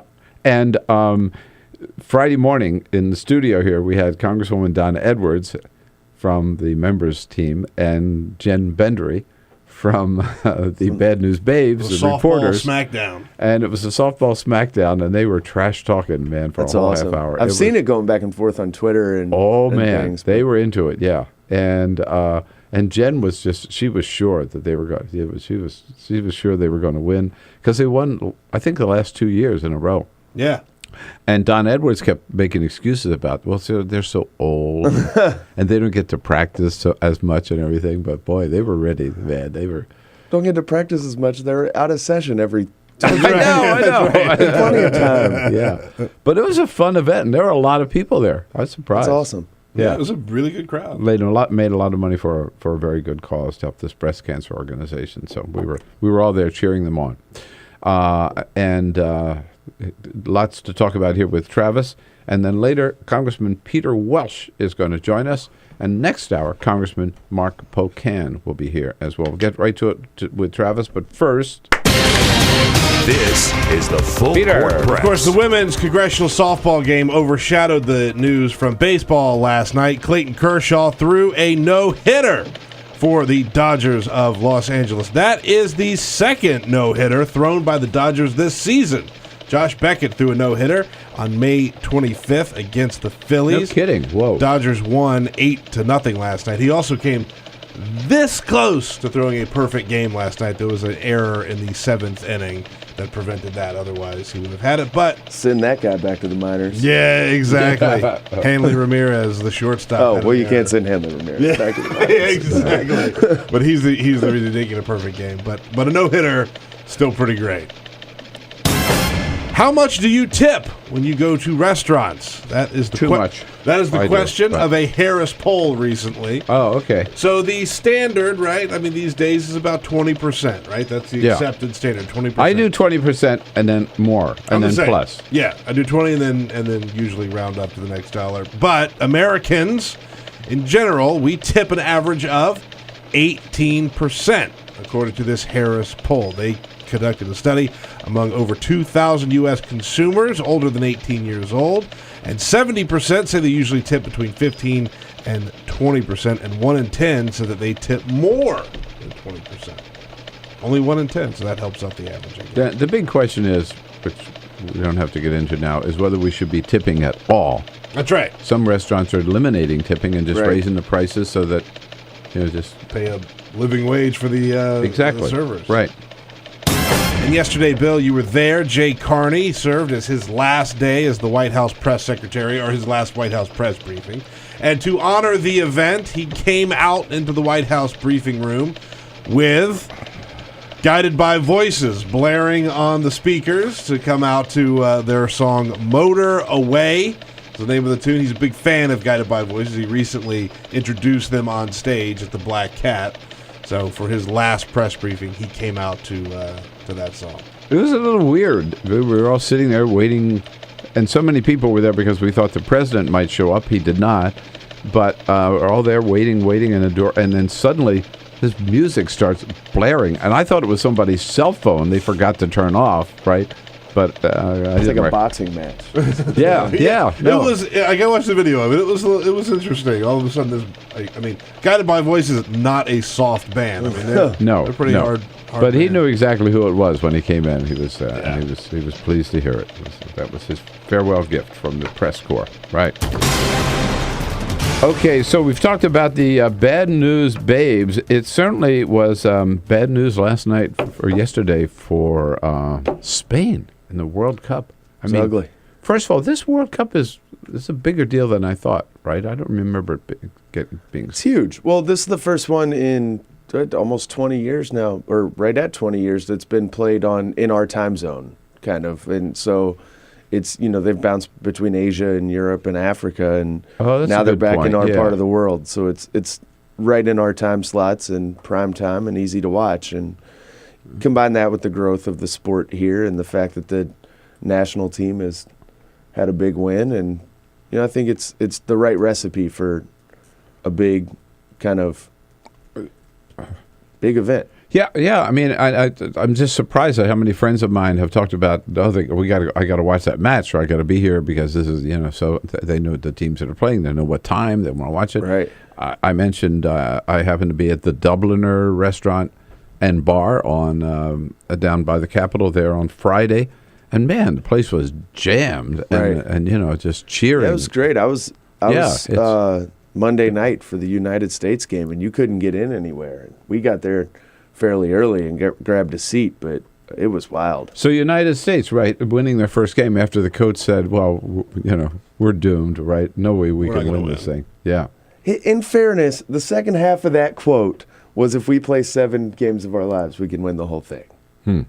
So did they play the game of their life? No. I thought that was the most. I actually thought it was an interesting kind of flashpoint for the U.S. because the best player, Michael Bradley, did not play particularly well. Josie Altidore, the striker, who we need if we're going anywhere, was hurt after 20 minutes, and we spent most of the game hunkered down trying to defend and still pulled out a win, which is pretty improbable. It's something that if you look back at past U.S. teams, you would have said, "Man, I don't know if we could have done that," and they still were able to pull it out. It was a great win. There's an interesting piece in the New York Times business section, sports section this morning. I thought I had it with me, but I don't. That quotes a letter to the editor saying, "Here's the reason Americans don't support soccer more is because we call it soccer. We don't call it football. We should call it football. The letter was dated 1905. Oh, nice. So apparently since then, soccer fans have been saying, come on, everybody else in the world calls it football. Why don't we call it football? We call it soccer. Well, I mean, why don't we use the metric system? Why don't we drive on the we're left side of America, the road? damn it. We call it whatever we want to call it. But it's just, Do I what never we thought want. about that. Does the name make a difference? No. Is that one of the reasons No. more Americans No. don't relate to the game? No, not at all. No. You know what I think? I wrote about this the other day Oh, you after did? the U.S. Okay. game. Not Yeah. about this particular issue, but I am kind of so over the should Americans like soccer more? Should they like it less? Do they hate it? Do they love it? When are they going to finally love it thing? It's like if you watch that game Monday night, it was a blast. Mhm. And you didn't have to know anything about the sport. You know, it was fun. And I'm a pretty big soccer fan. Most of my friends are pretty big soccer fans. I enjoy it. I'm not going to try and convince everyone else to enjoy it. Yeah. I'm not really going to pay attention to the people who tell me I'm a communist or something else because I enjoy it. And that's that. Like, okay, so I don't try to convince people about the NBA. I do find it. I don't particularly enjoy the NFL, and I don't, spend my time yelling at people who do. It's just like, I don't understand why we fight about soccer so much in this country. And like, it's a fun sport. Or if you don't think it's a fun sport, then don't watch it. I agree. I don't understand the fight, and I don't understand the aggression of why don't you watch this, or I don't get it. But I am genuinely curious as to why it hasn't caught on here the way that it hasn't caught on in other parts of the world. Because when you look at how we treat the Super Bowl compared to how we treat the World Cup, I mean, this is clearly the biggest response I think Americans have had to the World Cup. Right. Yeah. But it's two different stories. Right. But I'll tell you one thing. I would rather watch a good soccer game than watch the Redskins play. Yeah. Now, how's that for a segue? There you go. That man is a professional. The biggest story that I had never heard, by the way, I don't know how many people, raise your hands if you've ever heard of the United States Patent and Trademark Office, its Trial and Appeals Board ruling yesterday and they took 6 trademarks away from the Redskins because they said the name Redskins is disparaging to Native Americans, and federal law prohibits trademarking names that are offensive or disparaging. Is this the end of the road for the Redskins name? Not quite. Boy. Not quite. It's a step in that direction, isn't it? It could be. Big step? It's a step. The size depends on a lot of different factors, but they're going to appeal. This is the second time this has happened. Well, this was done in response to a complaint by Navajo Native Indian, Americans. Native Americans. I think it's 5. Okay. So they did respond to that complaint, right? The Redskins made their point. No, Right. it's not disparaging. It's heroic, right? Right. We're celebrating the courage of the Native Americans. And the trademark board did not buy it Didn't for the buy second it. time. So they right. ruled this way in 1999 too, and it was overturned on appeal. Aha. Okay. On some technical issues and other things. All right. The plaintiffs in this case think they fixed those technicalities and those problems. The trademark board seems to have agreed.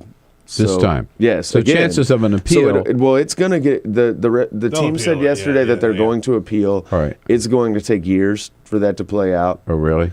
The last time it was almost a decade between the ruling and when the case finally died.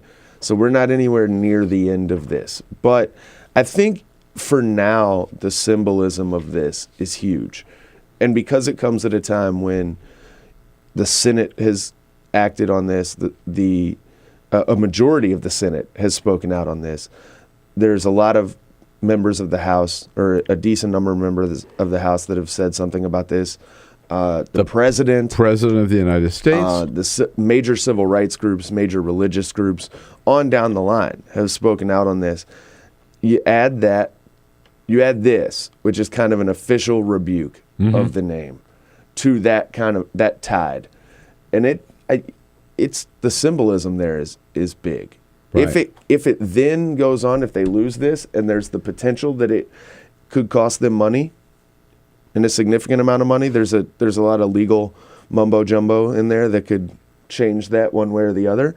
But if it does, then it could become even more significant. But I think for now, the symbolism of this is huge. And the whole thing of the tide turning, it is now Dan Snyder and the Redskins versus the world. I mean, they have the NFL on their side. They do have the NFL on their side. But even Roger Goodell sort of hedged on it a little bit. For now, yeah, he did sort of hedge on it. So is this the beginning of the end for the name Redskins, not the team, for the name Redskins? And by the way, what should we call them? Travis Waldron will tell us the new name for the Redskins when we come back here. He's Think Progress Sports. Join the conversation. Your comments at 866-55-PRESS. This is the Bill Press Show.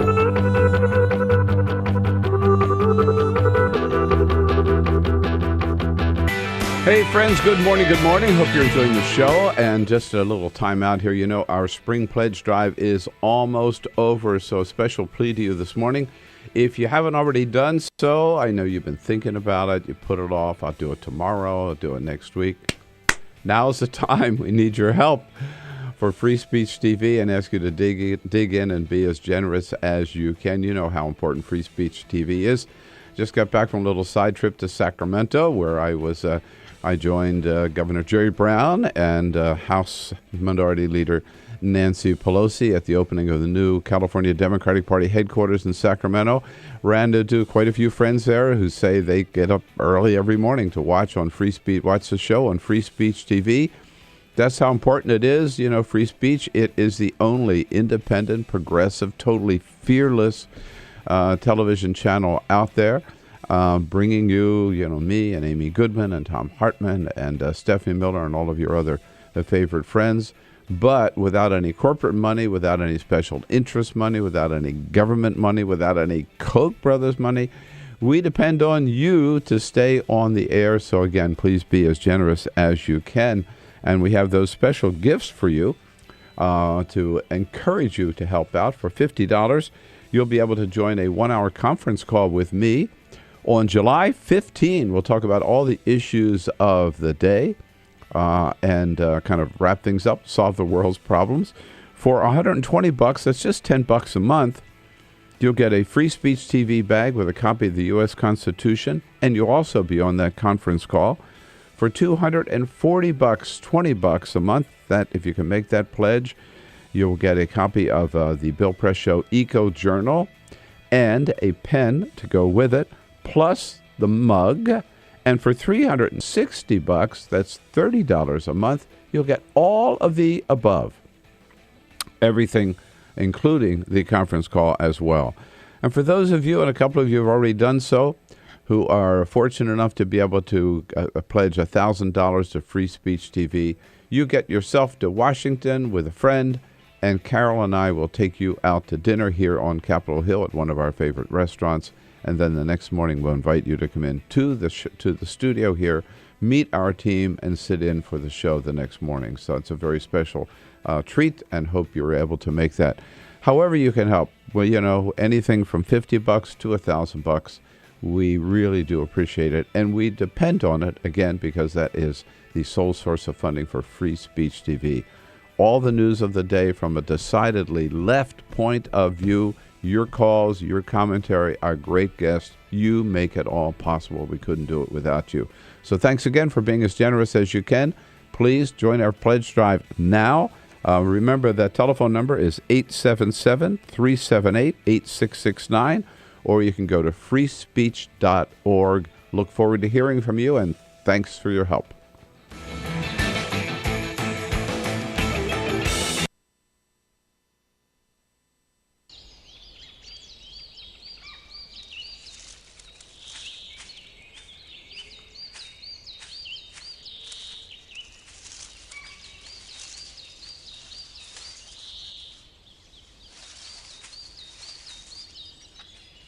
At Earth Justice, we defend the environment in the courtroom. Join our fight. When you take a seat, you take a stand. Earth Justice, because the Earth needs a good lawyer.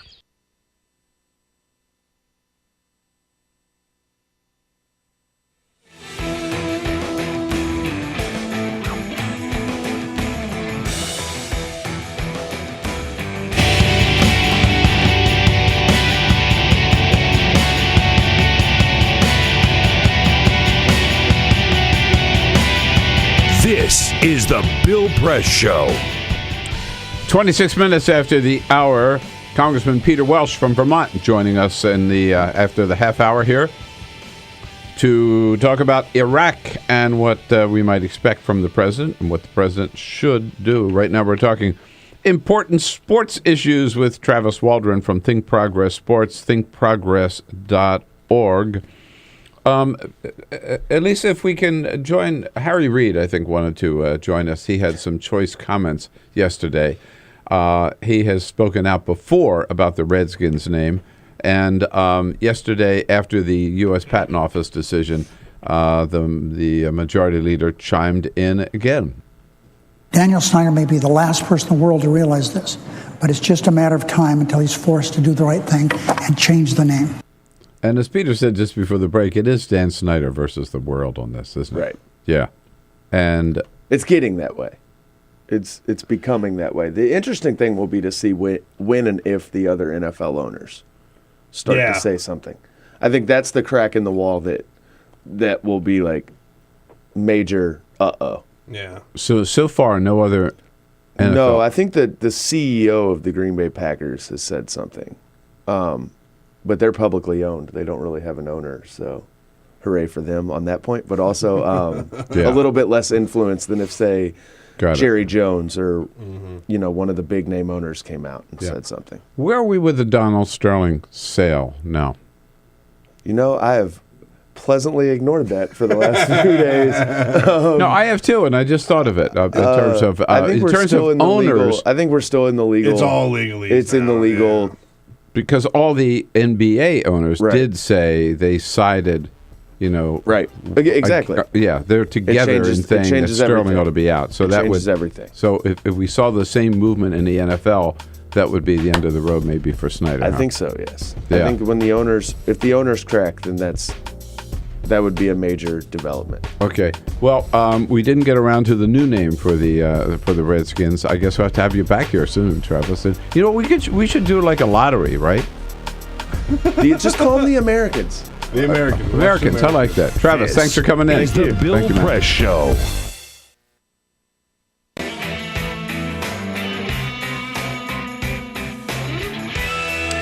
Hello, hello, hello. Greetings from our nation's capital. I got to tell you, in Washington, D.C., the only thing everybody's talking about is the late, great Eric Cantor. Well, the late Eric Cantor, not so great.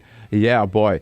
After getting walloped in his primary, he then stepped down as majority leader of the House of Representatives. Eric Cantor will soon be no more. He's going to finish out his term, and that is it.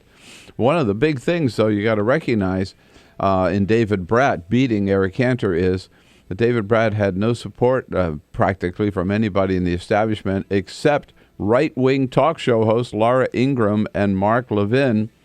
Reminds me that, as we talked a little earlier, that the Tea Party people, the Koch brothers, pay these right-wing talk show hosts, including those on Fox News like Sean Hannity and others, to put their candidates on the air and to talk about their issues. They pay millions of dollars to these talk show hosts for that. I got to tell you, that's why it's so important that we have a strong, progressive cable channel like Free Speech TV to counter that kind of right-wing propaganda, to balance their lies and with the truth and tell the truth to the American people. We don't get that kind of special interest Tea Party money. We don't want it. We don't want any corporate money. We don't want any government money. We will be happy just to get along the way we do now with you. You are our only source of support, which is why we are not too embarrassed to turn to you again and ask you if you really like Free Speech TV and you really like following the people on Free Speech TV, me and Amy Goodman and Tom Hartman and Stephanie Miller and others, then we ask you one more time to dig in and be as generous as you can to keep us on the air.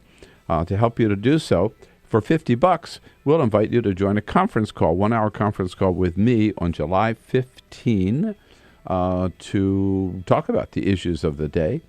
If you can help us with $120 or just $10 a month, we will give you a copy of the Constitution, right?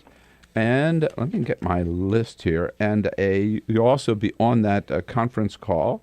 and a copy of one of these Free Speech TV tote bags for $240 a month, $240 or $20 a month. You get a Bill Press mug, plus this Eco Journal with a pen. And for $360 or $30 a month, you get all of the above: the Constitution, the pen, the tote bag, the mug, and the conference call. And for those of you who can afford it and can help us with a pledge of $1,000, you make your way to Washington, and we'll have a lot of fun. Carol and I will take you out to dinner, and then we'll invite you in to watch the show the next morning here in the studio. Go to freespeech.org and make your pledge today, or give us a call at 877-378-8669 for the only truly progressive, truly independent TV channel out there today, Free Speech TV. We need your help, and thank you for doing so.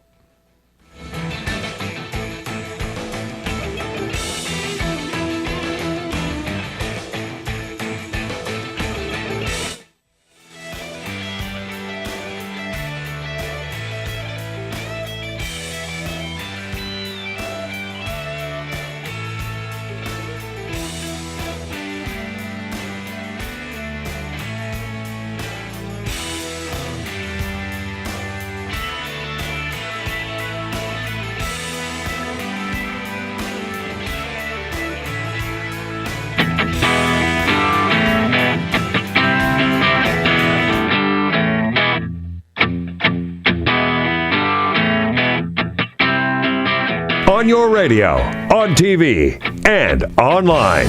This is The Bill Press Show. Here we go now at 33 minutes after the hour.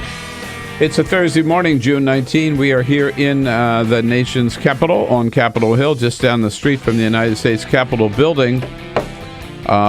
We love being here because every so often we can convince a member of Congress to stop by on his way to work or her way to work in the morning. This morning it is Congressman Peter Welch from Vermont joining us again. It's been a while since you've been in, Congressman, but it's good to see you. Well, you know, you're making it sound like it takes arm twisting to get us in here, but that's not true, Bill. We love coming in. Well, thank you. You're an early riser. Did you, you've probably already been to the gym and worked out and everything already this morning, no? Well, not this morning. Not this morning, all right. I go after. Thanks for assuming I did. Did you happen to make the bad news, the Washington members' basketball or softball team last night? No, I missed it. I actually took my my son out to dinner, so we had a good time. My granddaughters. Yeah, it was. How was it? It was a good game, and the members walloped. They just crushed the reporters team, the Bad News Babes, they're called. Well, that's the way it should be. 10-5. Yeah, I like that. I like it. We like it the other way around. I was kind of rooting for the reporters, to be perfectly honest, the media people, but you have some heavy hitters there on the congressional team. Well, we do. It's pretty solid, and they're competitive. They're not la-di-da like the press folks. Oh, I think we see another challenge coming on here, Peter. Yeah, absolutely. Maybe we should put a team together of the male press team, right? Let's do it. Yeah, we're ready. And challenge the members. We got Cedric Richmond. Yeah. If Sam Farr, you can. Yeah. There you go. So, Congressman, so much going on. We talked yesterday about, with all the news out of Iraq and Iran and Sergeant Bergdahl and all the emphasis on foreign policy recently, here's a voice from the past.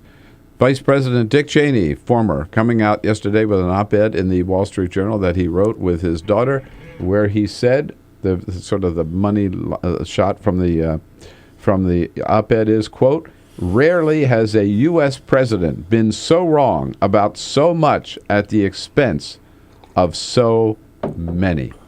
Would that be a paraphrase of a man who was a great man, Winston Churchill? He missed it. Well, yeah. Maybe that's what he's doing. You know, he's got a lot of anger in him, Cheney, and a lot of disappointment. When you think about how wrong he got everything, the invasion of Iraq was a disaster. History has really come to that conclusion. That's number one.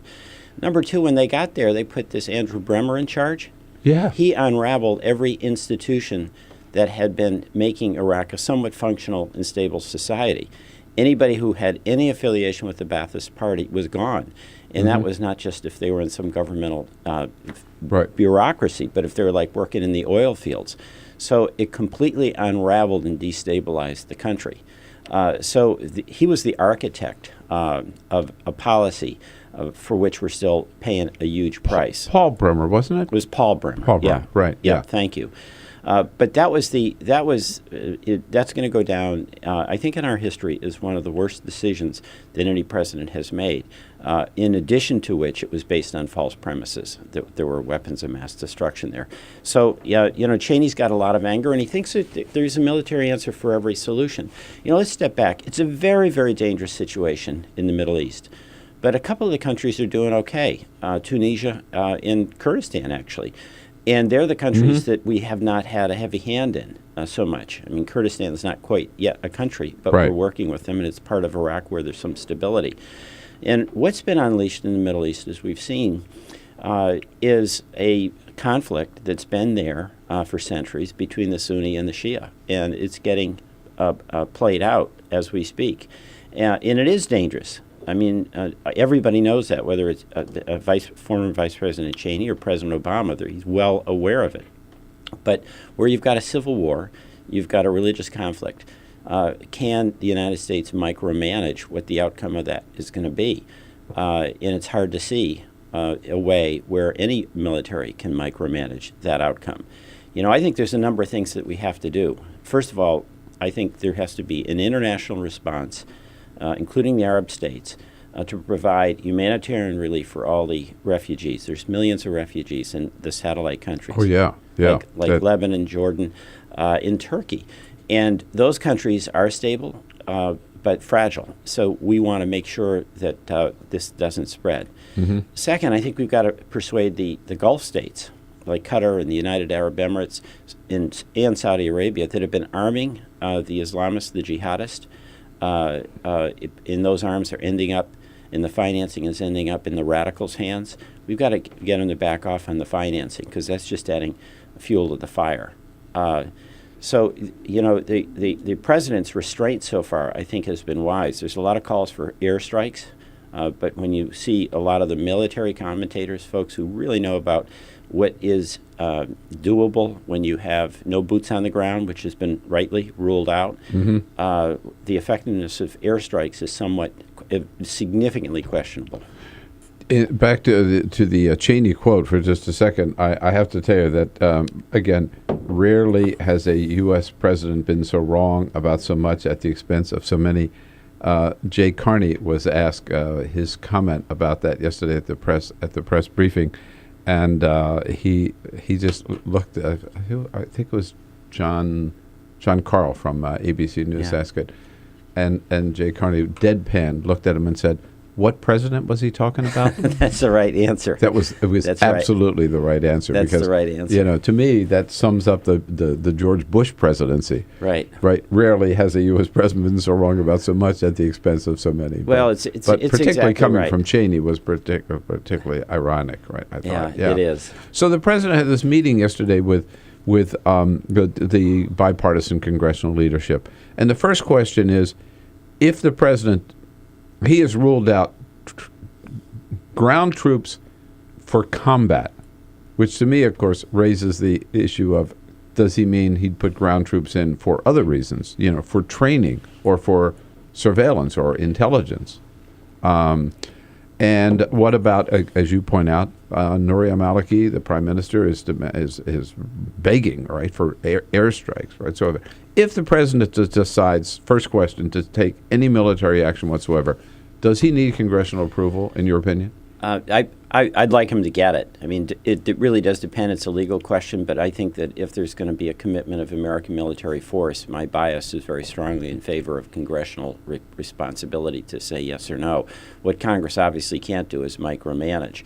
But if there's a fundamental change in policy where we're going from having withdrawn our forces to military action, my bias is towards Congress getting involved. I was happy that the president did consult with the leadership and gave him the heads up, and everyone is concerned.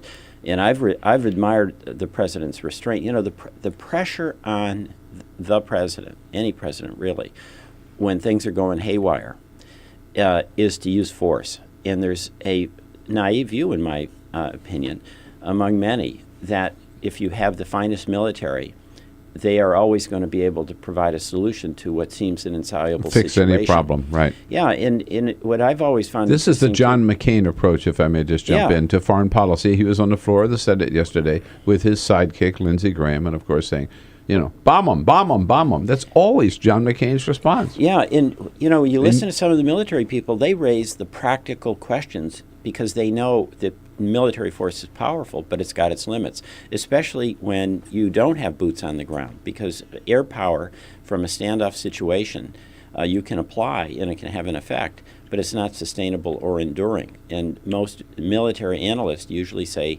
if you're going to have enduring change in the status quo, military power just with air won't get the job done. Should we have left American troops there? That's the other criticism, that the president made a mistake in not leaving residual troops on the ground. You know, I mean, President, what's his name? Maliki. Prime Minister Maliki. I'm thinking of our former ambassador to the United Nations, the bushy mustache. John Bolton. The mustache. President John Bolton is out there saying this is, and Cheney's saying the same thing, and McCain's saying the same thing. We made a big mistake in pulling our troops out. We should have stayed there in Iraq. You know, it's an academic argument in a way, because we're not going to stay there forever, okay? And there was an effort to have a status of forces agreement. Maliki absolutely refused, and they were having, as a condition of even having further discussions, the American military be subject to Iraqi, quote, justice system. Yeah, so we were going to subject our soldiers to the arbitrary and capricious actions of the Maliki government. That's unacceptable. So there was an offer on the part of American presidents to have a continuing military presence, and it was absolutely rejected by Iraq. So Cheney can talk all he wants about that, but it's kind of an academic question. Right. And by the way, bottom line, this is an Iraqi problem, and there's got to be an Iraqi solution. You know, Vice President Cheney, the premise is there's an American solution for every problem. Yeah. And America was not the one that caused this. We've got interest. The whole world has an interest in a stable Middle East. Now, how we get there is obviously a huge challenge, but bringing in the 101st Airborne, is that the answer to what's going on in Syria and Iraq? I don't think so. That's the question of the moment, with a very dangerous situation in Iraq, and what I think is clearly an open sectarian civil war between the Shiites and the Sunnis. Is there any role the United States can or should play? Congressman Peter Welch here with his thoughts, and you are welcome to join the conversation at 866-55-PRESS, Thursday morning on The Bill Press Show. This is The Bill Press Show.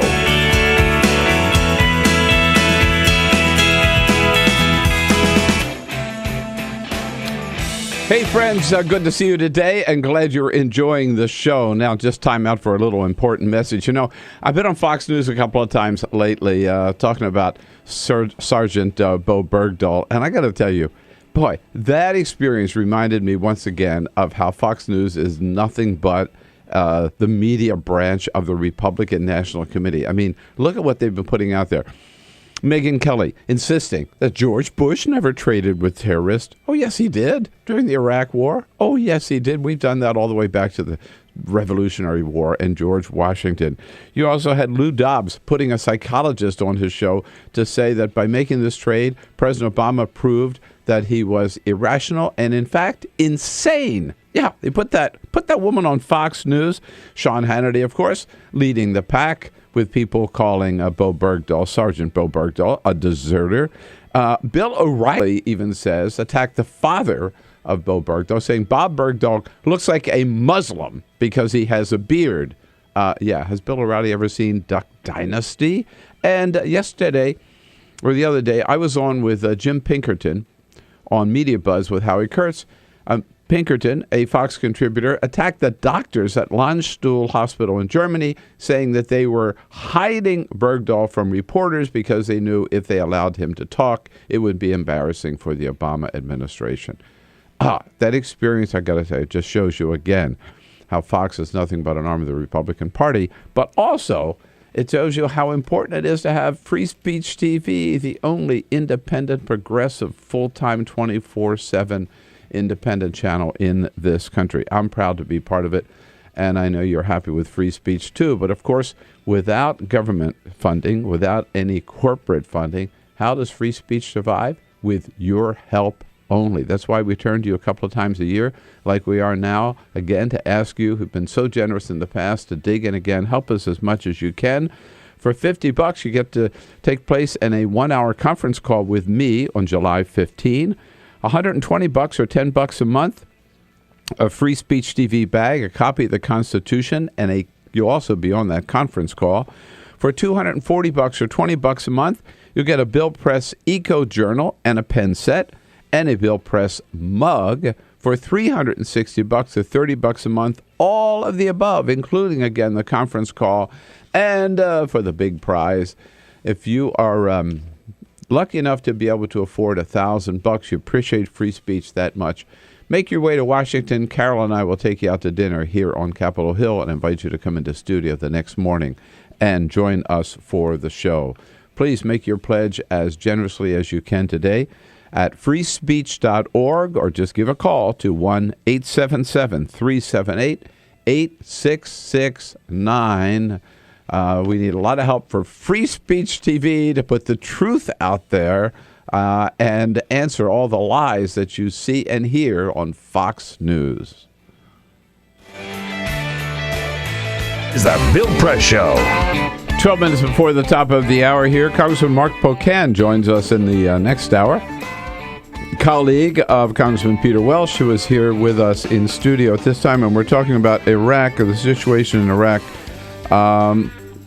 Looks like Iraq falling apart, and what the United States can or should be doing about it.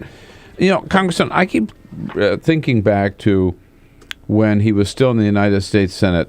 Joe Biden said, look, this is never going to be a unified democratic country.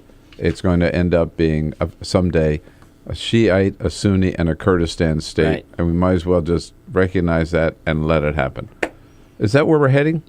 Well, it could be. And you know what? The vice president looks quite prescient on that.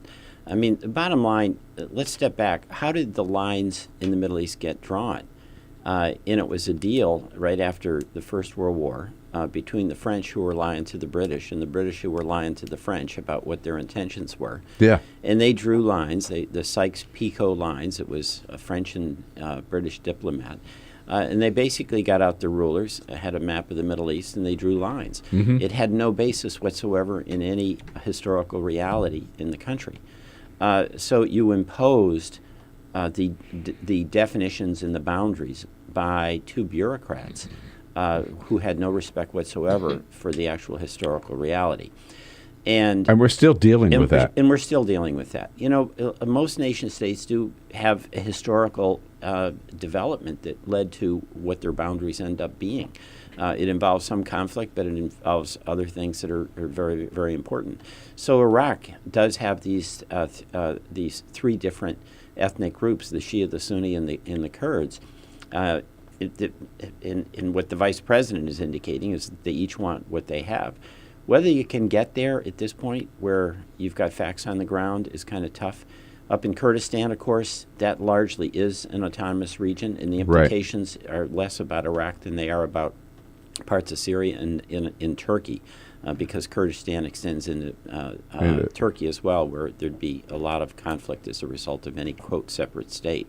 But you know, the president keeps saying, I think rightfully so, that this is essentially an Iraqi problem, and it can only be resolved if the Sunnis and the Shiites work together and govern together. That's exactly right. But he's been saying that, but al-Maliki has just ignored that, has gone just in the opposite direction. So what are the chances? I mean, they've been fighting since the 7th century over who's the the right descendant of Muhammad, right? Right. What are the chances that they're going to come together today? Well, with Maliki, I think pretty grim.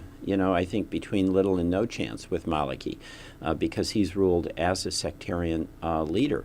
And, he ignored an insight that General Petraeus had. Let's give General Petraeus some credit. When Al-Qaeda was starting to get very active in the Sunni Triangle, that's north of Baghdad, in the area where there's a lot of activity now, he engaged the Sunni tribal chiefs.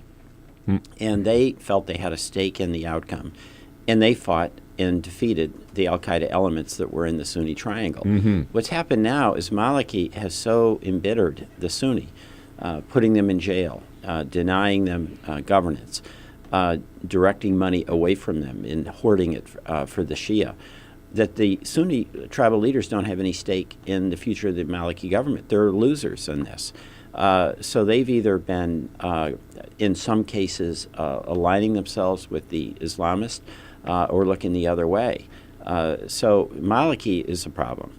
He's decided it's going to be a sectarian deal for him, and then that just stokes the conflict and creates, obviously, on the ground opportunities for the radical elements. There are several people, members of Congress lately, including Leader Harry Reid yesterday, who said that he made a big mistake in voting for the authorization for the use of force in Iraq, way back when George Bush got that through Congress.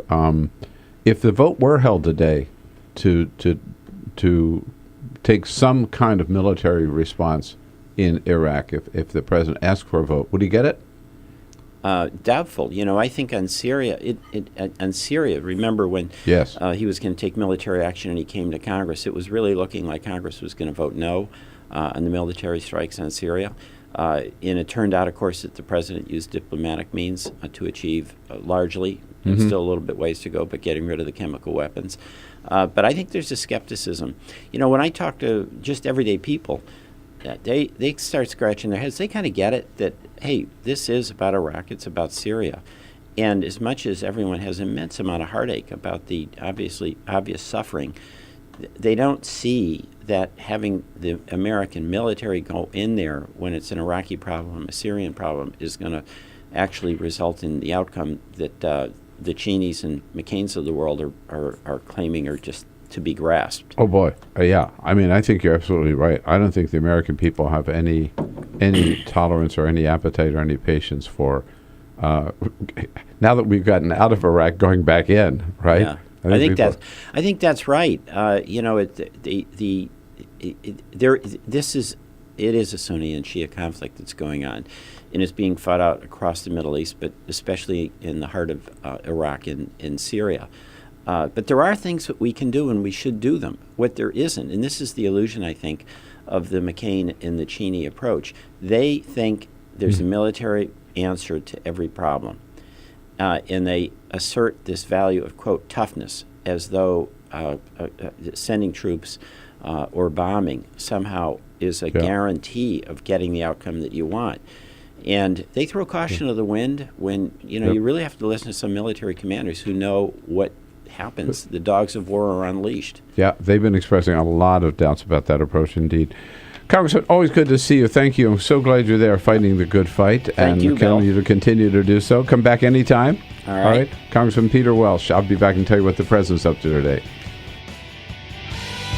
This is the Bill Press Show.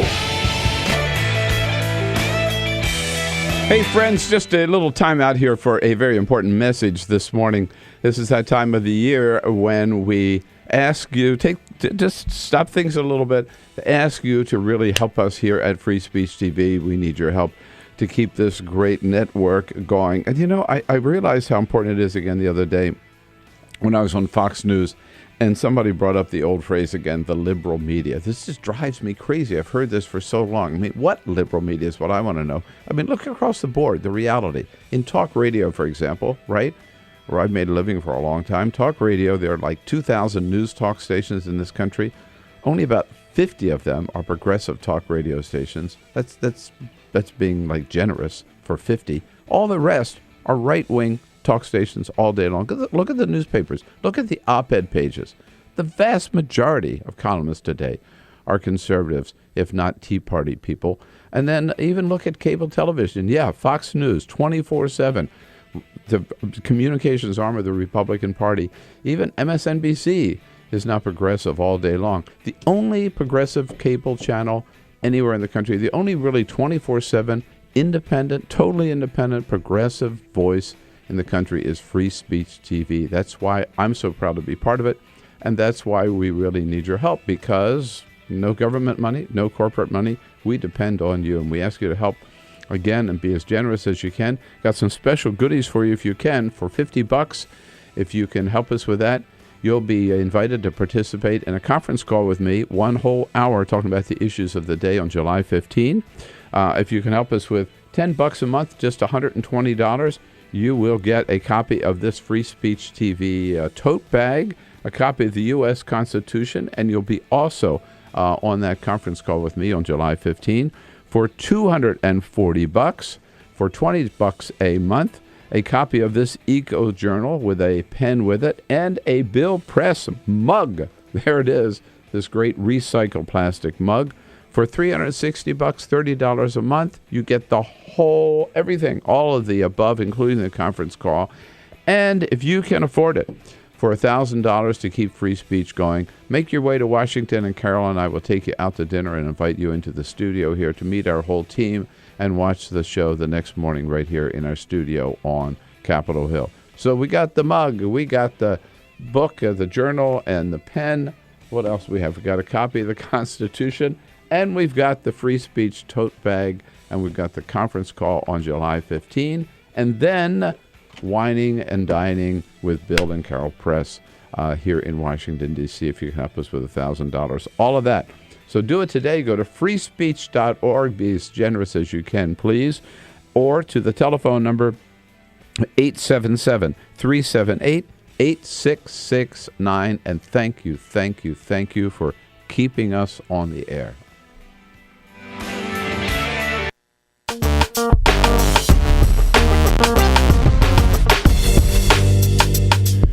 President Obama meeting this morning in the Executive Office building alongside of the White House with his export counsel. Talk about trade issues this afternoon. For a very moving ceremony, the president will be awarding the Medal of Honor for Gallantry to Corporal William Kyle Carpenter of the U.S. Marines. And we'll be back with hour number 3 here on the Bill Press Show. This is the Bill Press Show.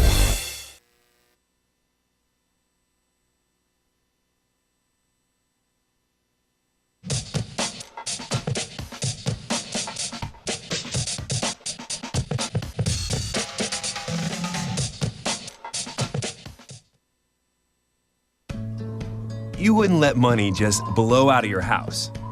So when your AC or heater is on, make sure the doors, windows, and fireplace flue are shut tight. If you're headed out, turn down the AC or lower the heat by 10 degrees. And always keep your water heater set at 120. A little bit of common sense goes a long way. Get more great tips at energysaver.gov. So, I'm kind of new here, but I've noticed a trend. My human does this funny thing where she goes around and gets all my toys, and then she hides them in that basket by the door. You know, but it's always the same basket, and it's always in the same place. And then she acts so surprised when I find them, but, you know, she's putting them in the same basket. Again. It's like, hello? That's where you put it last time. You were the worst at hide and go seek.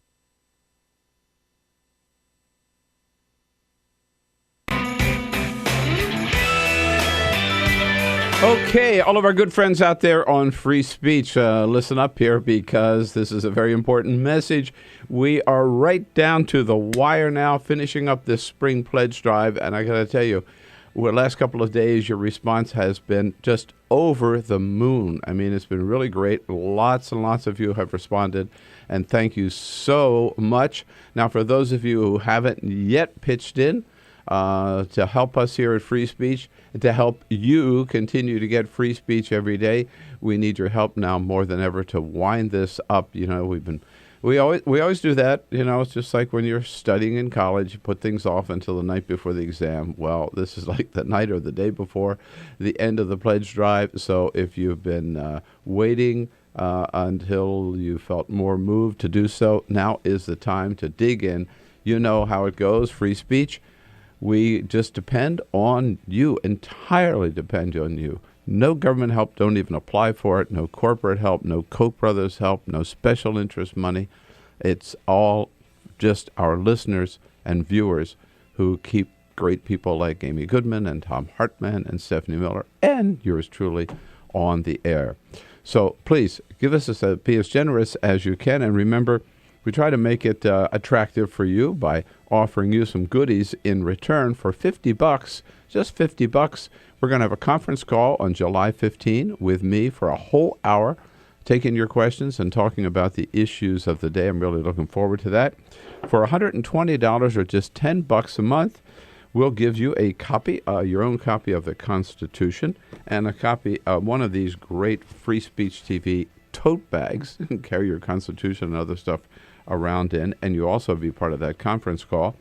For $240 or just $20 a month, one of these Bill Press mugs. They're the biggest damn mugs I've ever seen, actually. They're really great. One of these, plus an eco journal, recycled paper, of course, and a pen made of recycled plastic.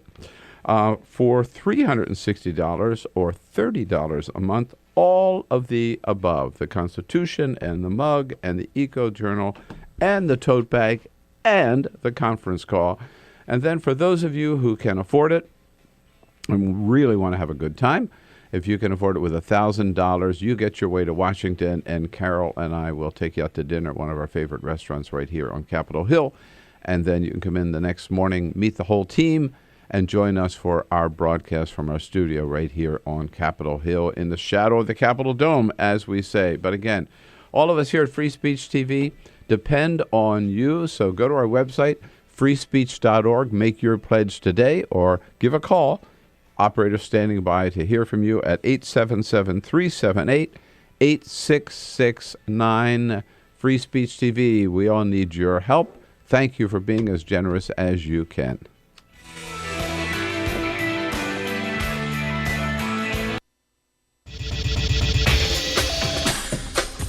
Tune into Free Speech TV for Democracy Now!, a national, independent, award-winning news program bringing you people and perspectives rarely seen on corporate media.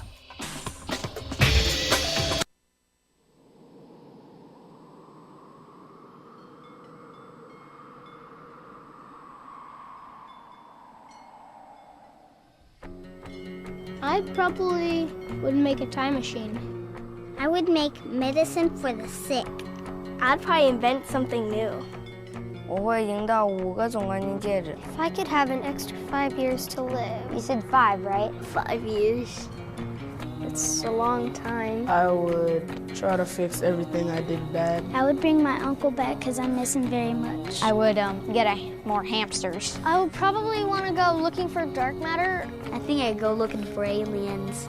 If I could live an extra 5 years. I was thinking about making like a helicopter, like a wooden helicopter, but I don't have any wood. I want to go check out the moon sometime. I'd probably teach my sister not to hate tuna. I would try and invent a machine that lets you run at light speed. If I had 5 more extra years to live. I would be the boss of all the chipmunks. Eu cantaria na frente de 1 milhão de pessoas. I don't really know. I think I'd do anything. Why are you asking me that?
Broadcasting around the nation, on your radio, on your TV, and online. This is the Bill Press Show. Eliminado. That's what they were chanting yesterday in the World Cup, and Spain indeed was eliminated. Chile shoving them out the door. Chile. Good morning, everybody. It is Thursday, June 19. So good to see you today, and welcome to the Bill Press Show. We are coming to you live on your local progressive talk radio station. We are coming to you live on the TuneIn app. TuneIn. Download it. It's free. Coming to you live on our video stream worldwide at youtube.com/TawkrTV. I'm coming to you from our studio on Capitol Hill in Washington, D.C., where we are expecting a steamy 91 degrees today. Oh, my God. And the humidity just about as high. But here we are. It's that time of year where you walk out. I mean, we all walk outside before the sun comes up, and we just get hit with a wall of humidity and heat. You walk out of our house and just boom. Bro, 5 o'clock in the morning. Nails it. Indeed.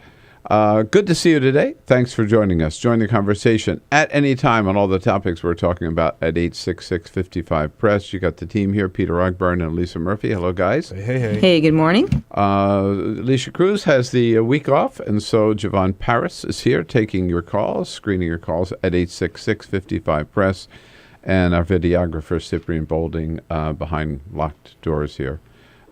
Is here as always, keeping us looking good on that video stream. The Veterans Administration has been a big topic lately. We've talked a lot about it. We have a new leader of the VA who is now visiting some of the hospitals of the VA to find out exactly what's going on around the country.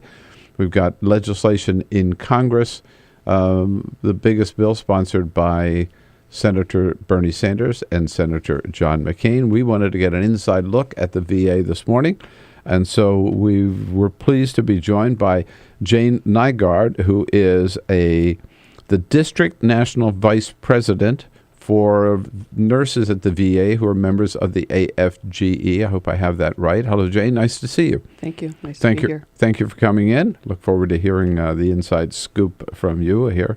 And the other big news on the international world policy front, I guess, is as we mentioned yesterday. Remember, we talked about this, that Vice President Dick Cheney, in an op-ed yesterday in the Wall Street Journal, written with his daughter Liz Cheney, has said, speaking of President Obama, that rarely has a U.S. president done so much damage to so many people in so short a time. I'm paraphrasing there. But Seth Meyers talked about it last night on his show. This really surprised me. Yesterday, Dick Cheney said about President Obama, rarely has a U.S. president been so wrong about so much at the expense of so many. When asked about George W. Bush, Cheney said, "Oh, don't be silly. He wasn't the president." And I think he feels that way. Again, we salute President Bush for doing the right thing as a former president, just getting out of the limelight, letting President Obama do his thing. Dick Cheney, for some reason, can't shut up. We want to find out more about the VA. We will with Jane Nygaard. But first, Peter with the headlines of the day. Full Court Press. Yes, indeed. Just a couple of other stories making news. T-Mobile, the cell phone service, has made a big announcement in regards to their smartphones. They are going to let their users stream music for free. So Amazon was doing that too, well, here's right? the deal, though. But if it's not a matter of having a free service, but they don't charge you for data.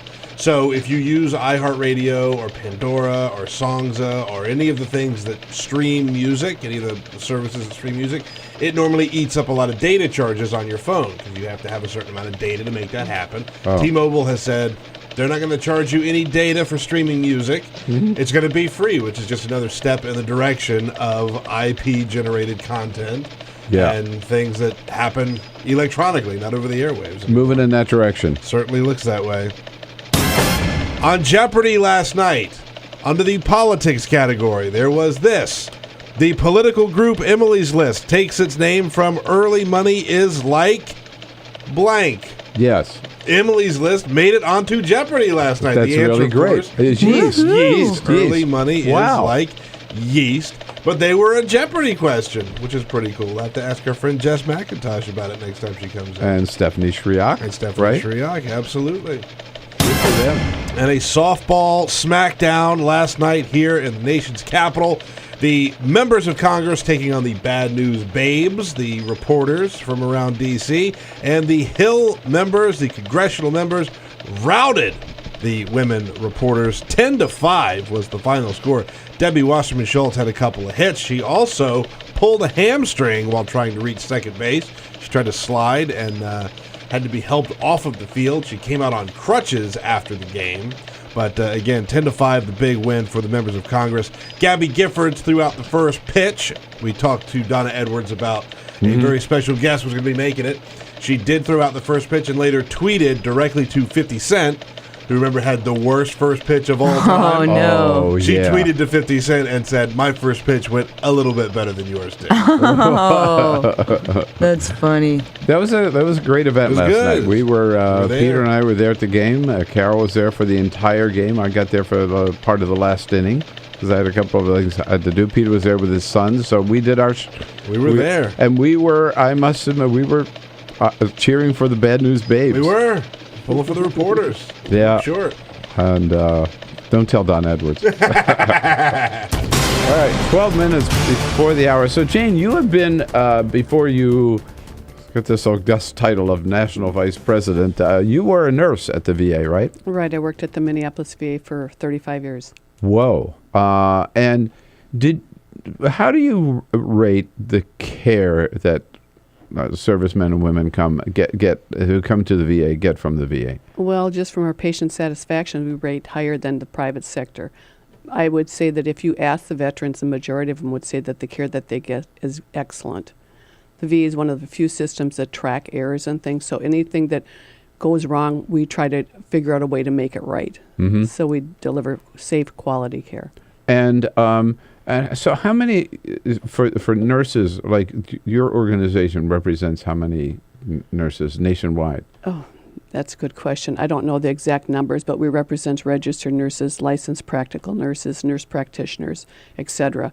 So in all the VA facilities? In all the VA facilities, yes, nationwide. There might be a couple that are represented by other unions, but the majority are with AFGE. Mm-hmm. And men and women? Yes. Right. So did you ever see any signs of, let's talk about the problem with access. I mean, did you realize as a nurse, that wasn't you weren't responsible for scheduling appointments, I guess, right? Correct. You just saw and helped people once they got there. But did you see any problems with access and certainly any cooking of the books? No, I think initially, I had been there, like I said, many years, and initially we only saw certain veterans. Not all veterans could get into the VA system, and then that changed. So then with the influx of veterans... Why weren't all veterans allowed in at because the time? I guess it was either the VAs, under the VA, that's what they only allowed certain category of veterans, and then they let all veterans come in. So then there was an influx of veterans, and then we had two wars. Yeah. OAF and OIF, Enduring Freedom and Iraqi Freedom. And so we had an influx of veterans. The VA has always been understaffed. I mean, that's every year as a nurse and as a union activist, there was always a budget issue. It was either money or FT, which means the number of employees that work at the VA. So until we could get that ever sorted out, which we've never been able to, it's just a chronic understaffing of the VA hospital with an increased influx of veterans. Right. And how about doctors? Same? Well, the interesting thing about what's happened with the VAs is that it's made the American public realize that we are very short in doctors nationwide. And there was an interesting article, I think it was in the New York Times or something, that talked about the fact that we don't have hospitalists, which they call some of the doctors now, and that there's a severe shortage nationwide of physicians, and we need to find out a way to get people more interested into the medical field. Well,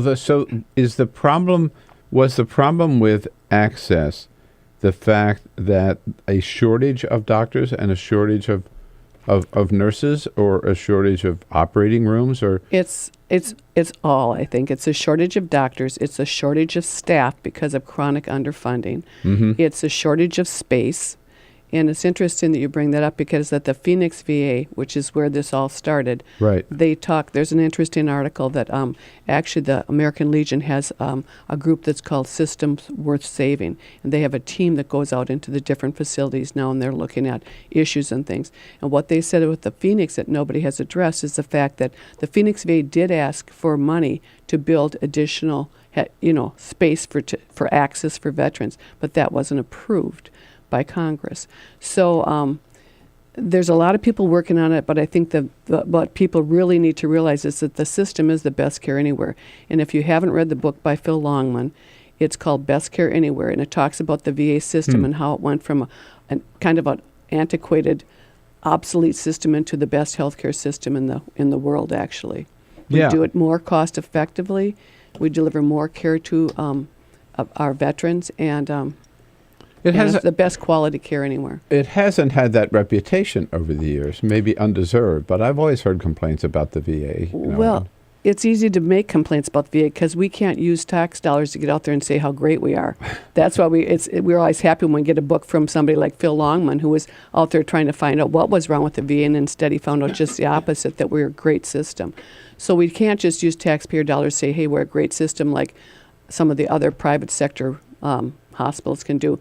So it's hard to get the word out. So what you're saying is that there were some real factors which resulted in you couldn't get an appointment perhaps as fast as you might want or need at the VA. Right. In terms of shortages caused by budgetary problems, which in no way defends the cooking of the books to make it look like, in fact, that they were getting appointments faster than they did, correct? Right, that's correct. But I think the other thing is that I think we almost put higher standards on the VA than the private sector. I mean, we have an access that we want veterans to be able to get in 14 days. You can't get into a private sector doctor in 14 days. So we had performance standards that were unrealistic and unattainable. And I think that the majority of the directors of the facilities do the right thing. I think they're good people. So I'd hate to see them try to dismantle the directors of the facilities because of performance standards that were unattainable. So when did this 14-day rule come in? I'm not sure about that, and I'm not sure who did that. That would be much higher than my position. Higher than your pay grade? Yeah. But I think it came in with Shinseki, who was trying to solve a problem, right? But in effect, this is my understanding, put an unrealistic deadline on it, and then some people saw an opportunity. Well, what we can do is, keep those waiting on a hidden list until we can get them into the 14 days, and so it looks like we've met the goal, met the standard, and we get a bonus for doing so. Which is a shame. Do you remember when the bonuses came in? About the same time, I guess, huh? Well, I think they've always been able to have bonuses, and they've always been attached to their performance standards. It's just that this standard was specific to the 14-day access and the bonus. So with all of this negative publicity about the VA system nationwide, and it has kind of put a black cloud over the entire system, what are you hearing from your colleagues and your members?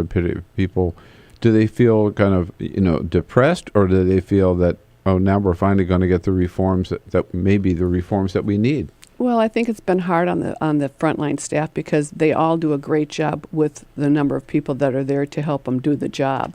So, I mean, they know that we do a good job. We deliver quality care for the veterans. That's been proved in almost any aspect, whether it be patient satisfaction to safety or whatever.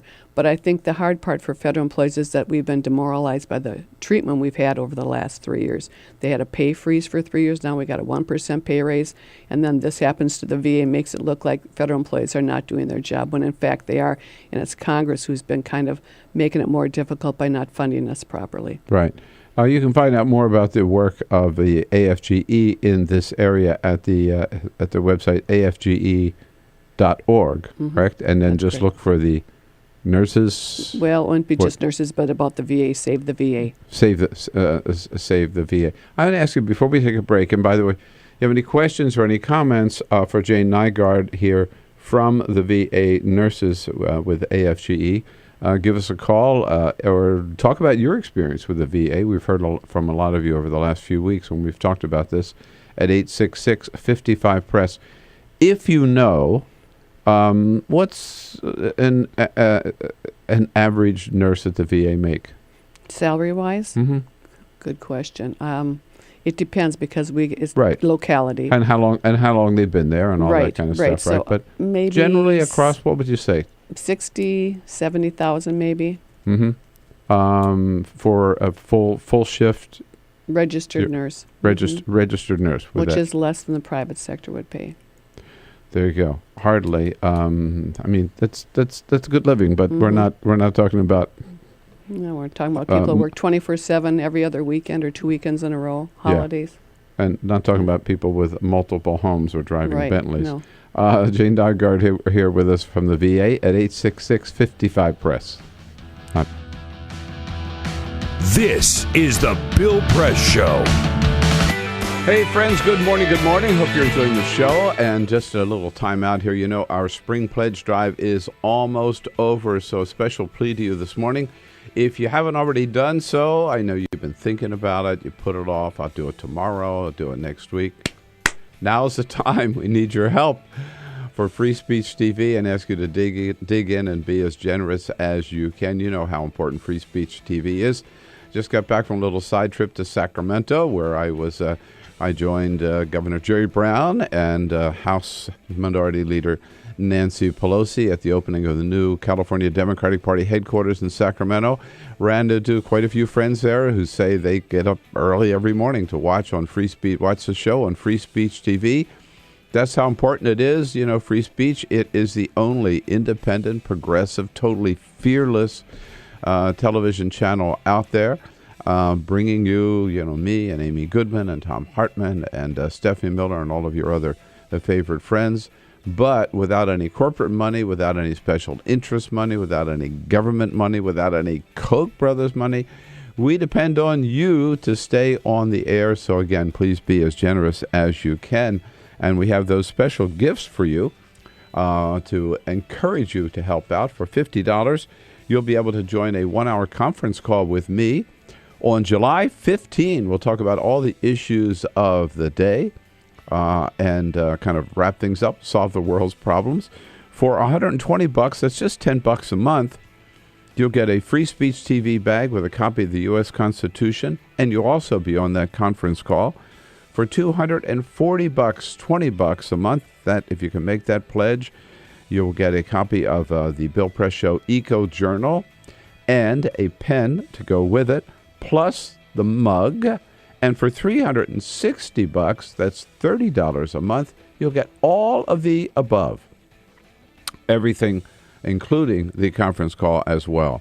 And for those of you, and a couple of you have already done so, who are fortunate enough to be able to pledge $1,000 to Free Speech TV, you get yourself to Washington with a friend, and Carol and I will take you out to dinner here on Capitol Hill at one of our favorite restaurants.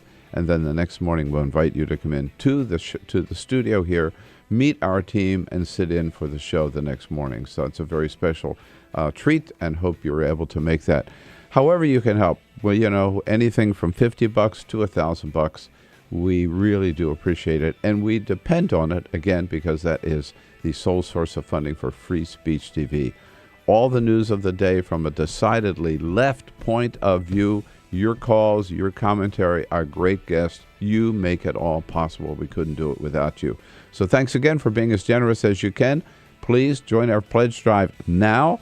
Remember that telephone number is 877-378-8669, or you can go to freespeech.org. Look forward to hearing from you, and thanks for your help.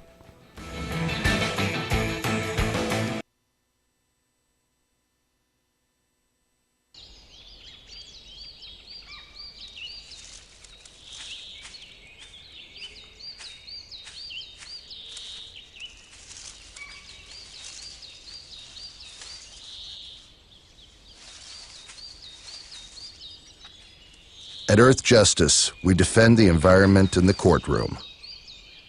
Join our fight. When you take a seat, you take a stand. Earth Justice, because the Earth needs a good lawyer.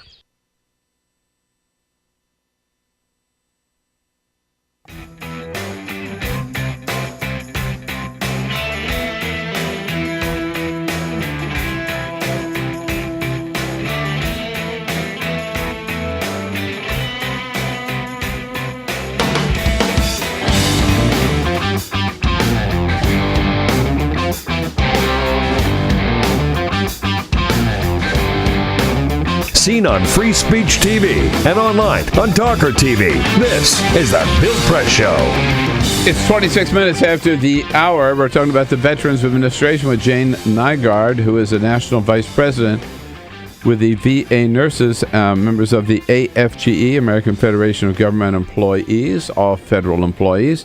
In the next segment, the next half hour, Congressman Mark Pocan from Wisconsin will be joining us to talk about other news of the day, including the president's announcement he's going to sign an executive order ending discrimination against LGBT members who work for federal contractors. Jane, I want to ask you about, now you're in Minnesota, correct? Right. Yes. We heard about these VA problems, first of all, in Phoenix. How wide, this cooking of the books, was Phoenix the only facility, or how widespread is it? I think there's a few other facilities, but I don't think it's as widespread as they thought. I know that they had a team that came into Minneapolis and talked to many of the employees there. Any sign of it in Minneapolis? Not that I'm aware of, no. Right. And are you confident that we're now on the way to fixing the problems of the VA? I mean, obviously there are more. That's one thing people are doing, which was wrong. But in terms of staffing, as you indicated, and facilities, I mean, there are a lot of reforms that are needed. Senator Bernie Sanders says, like you said, that you get the best care in the world as long as you get in the system. Are we on our way to fixing? I hope so, because we certainly don't want to privatize our veterans, because if we do, then that will just impact the facilities again, because there's only one pot of money for a facility. So if you have to spend that money on privatization, that would take money away from staffing. So it'd be kind of creating a bigger problem. So I think that with this bill that's in Congress right now, hopefully that will help us fund and get additional staff. But I think the VA also needs to look at some of their middle managers. Mm-hmm. I know at some of the facilities they've added like assistant nurse managers and things like that they may want to relook at and put back staff. Okay, we're going to have to leave it at that. Thank you for your good work. All right, glad that you're there, and thanks for coming in and telling us all about it. Thanks for having me. Thanks, Jim. This is the Bill Press Show. And now? Hey, friends, good to see you today, and glad you're enjoying the show. Now, just time out for a little important message. You know, I've been on Fox News a couple of times lately talking about Sergeant Bo Bergdahl, and I got to tell you, boy, that experience reminded me once again of how Fox News is nothing but the media branch of the Republican National Committee. I mean, look at what they've been putting out there.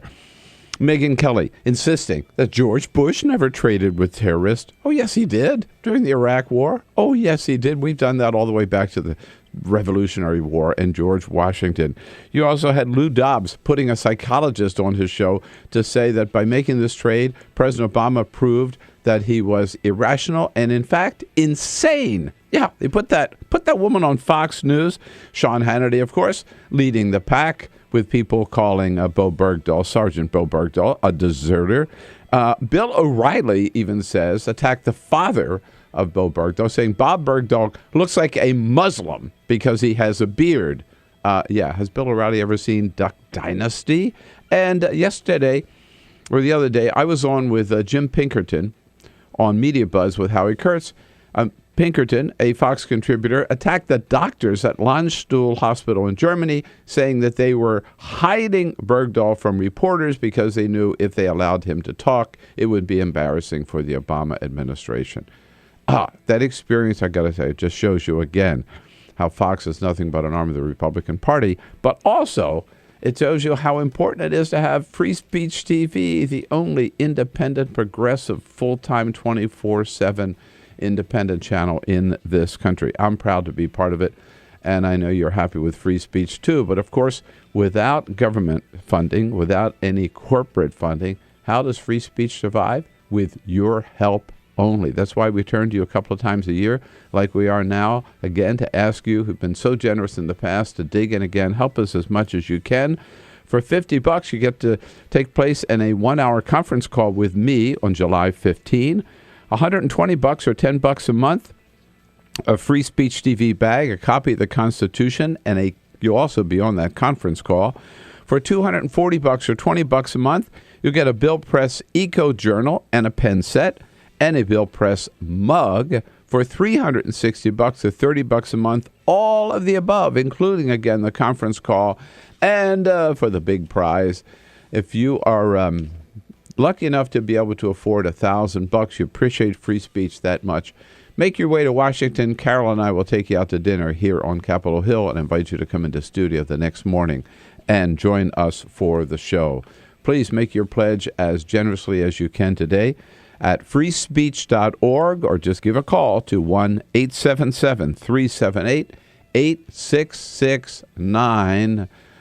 We need a lot of help for Free Speech TV to put the truth out there and answer all the lies that you see and hear on Fox News.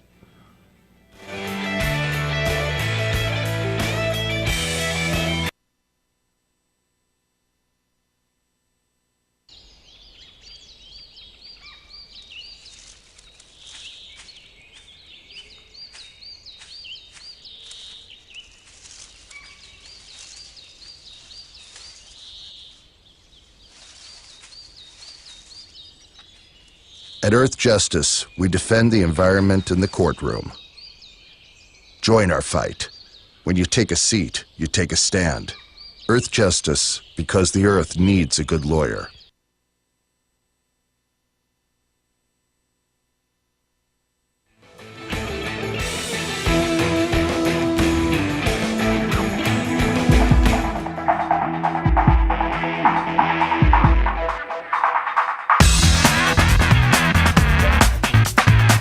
On your radio, on TV, and online.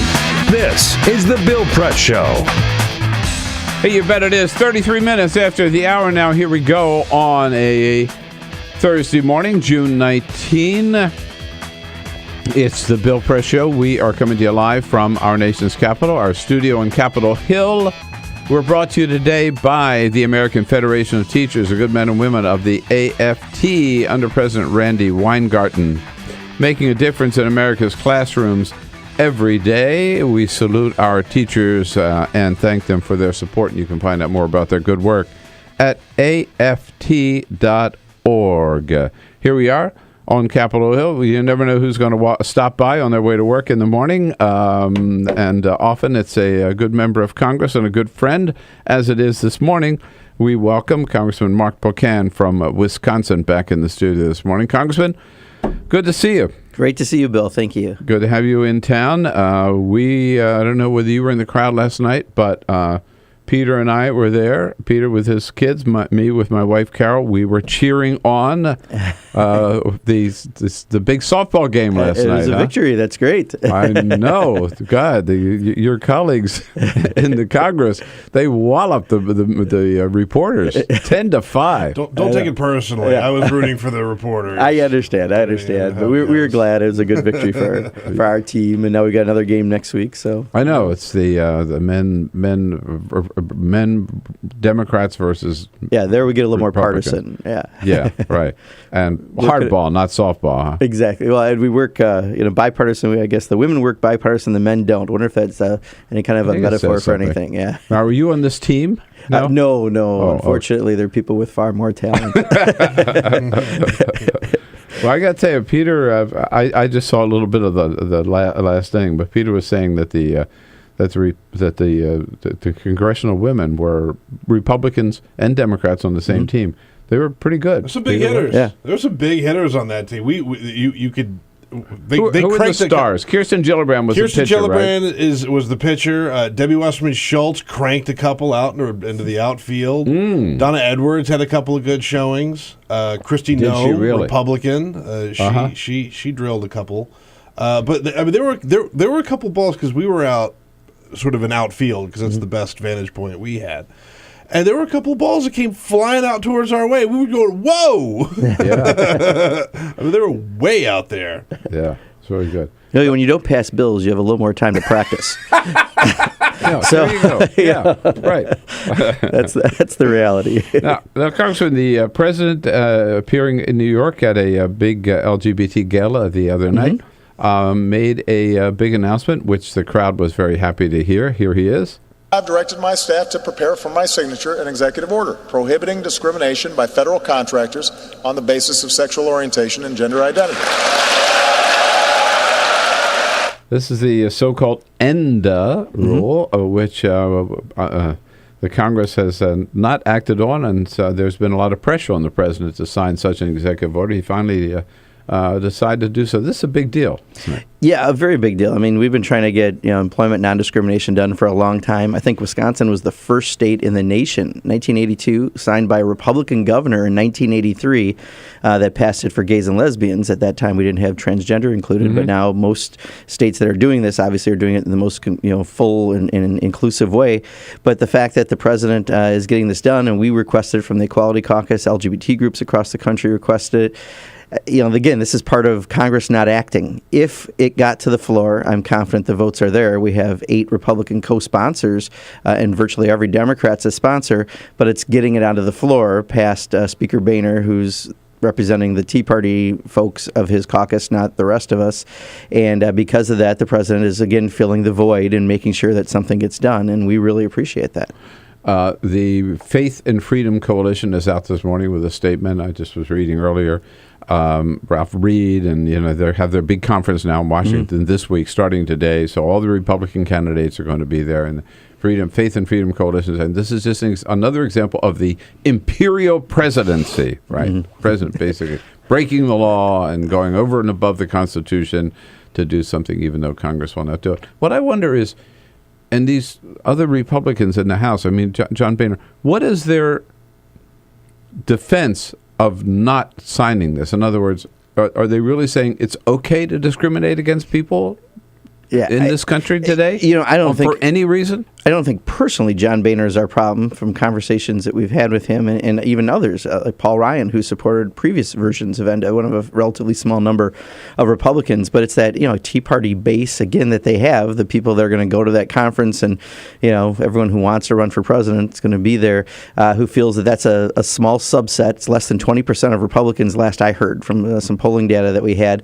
But they're appealing to them because it counts like double in Republican primaries. And when you have Tea Party candidates and everything, we saw what just happened to Eric Cantor. They have a voice, a much louder voice than what they represent in society, and they have obviously a very skewed view, I think, of discrimination and how we treat people. So it's just been hard to get the leadership to put it forward because, again, the tail wags the dog in that caucus. Yeah, I would just like to hear them say, okay, here's why we're against it. I've never heard a clear argument about it. Well, there was one Republican member, and I'm forgetting who it was, who said, I don't know if it exists. Discrimination exists against gays and lesbians. No one's called my office. And you're kind of like, great, that's a great way to govern. But it's just kind of this idiocy that, again, part of it is they appeal and pander to that small subset that totally is around bigotry and discrimination. And then part of it, I think, is just, their fear of actually doing anything because they're afraid of these Tea Party primaries, and part of why we don't get much done at all in Congress. I mean, last week we were halfway through the agricultural appropriations bill, which for my district means an awful lot, and all of a sudden the Cantor defeat happened and they pulled the bill.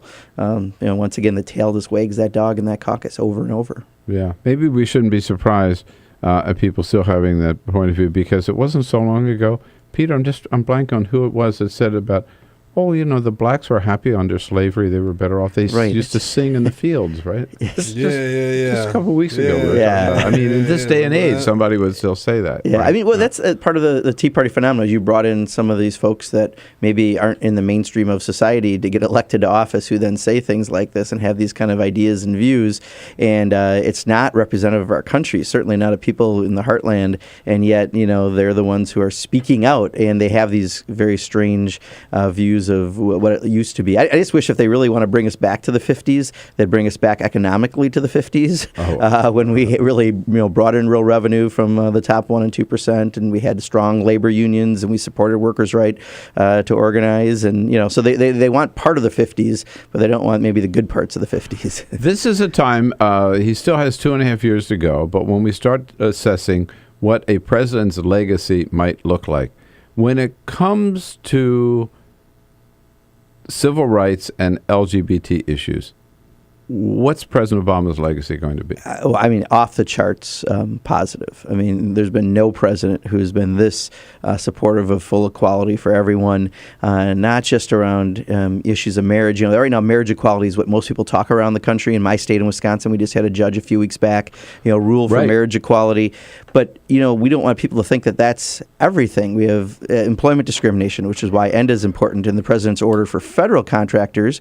But in many states in this country, you can still be fired simply for being gay or lesbian. In schools, bullying, youth suicides are still very high among gays and lesbian youth. There's still a lot of issues that we've got to get to really bring us to where we need to have full inclusion.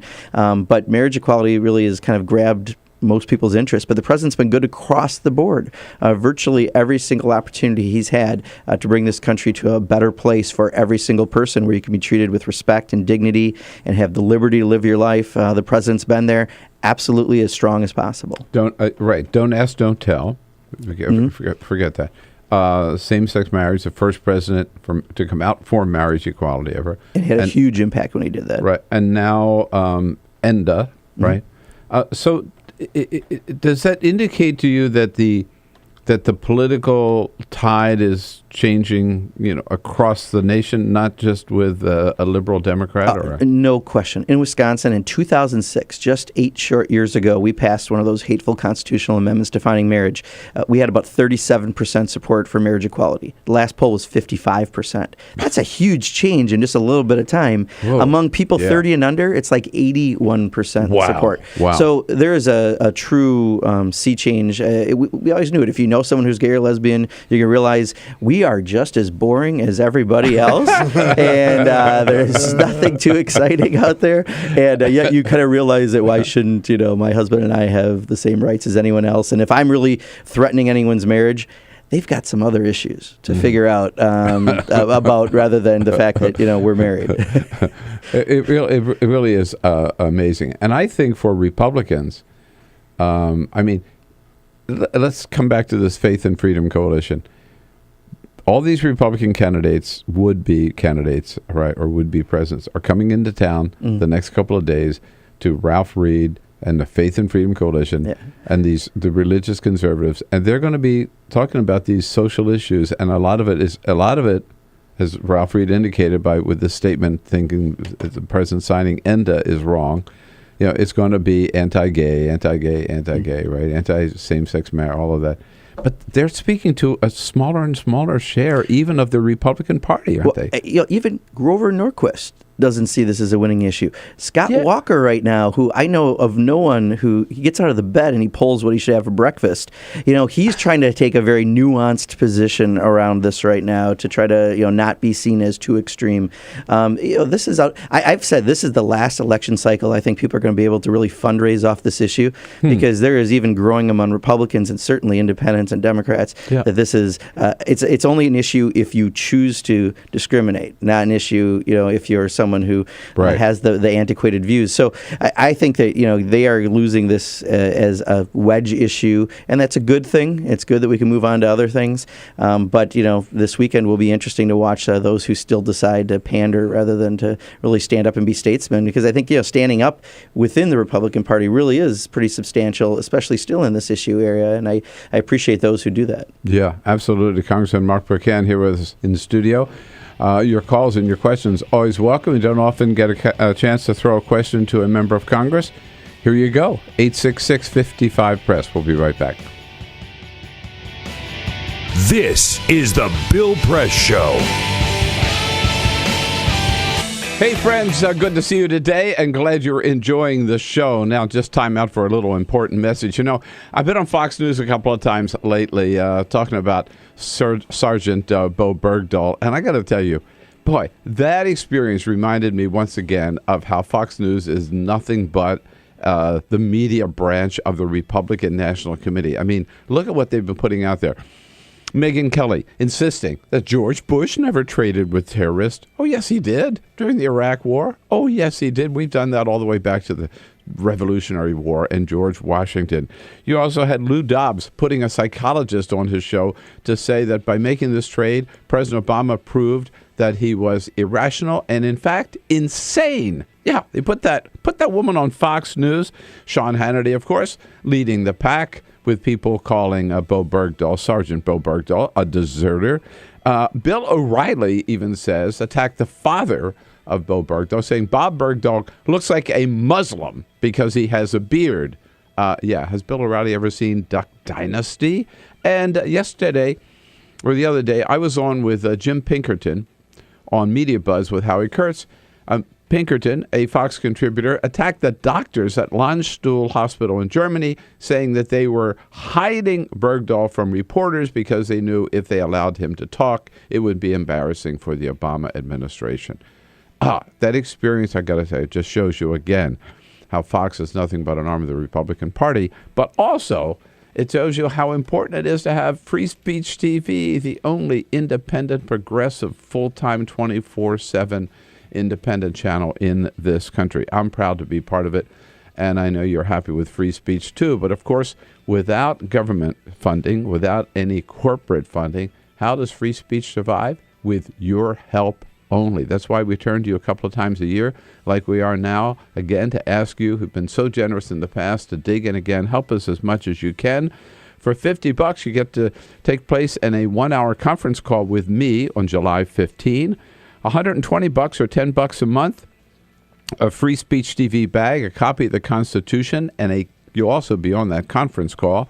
For $240 or $20 a month, you'll get a Bill Press Eco Journal and a pen set, and a Bill Press mug. For $360 or $30 a month, all of the above, including, again, the conference call, and for the big prize, if you are lucky enough to be able to afford $1,000, you appreciate free speech that much, make your way to Washington. Carol and I will take you out to dinner here on Capitol Hill and invite you to come into studio the next morning and join us for the show. Please make your pledge as generously as you can today at freespeech.org, or just give a call to 1-877-378-8669.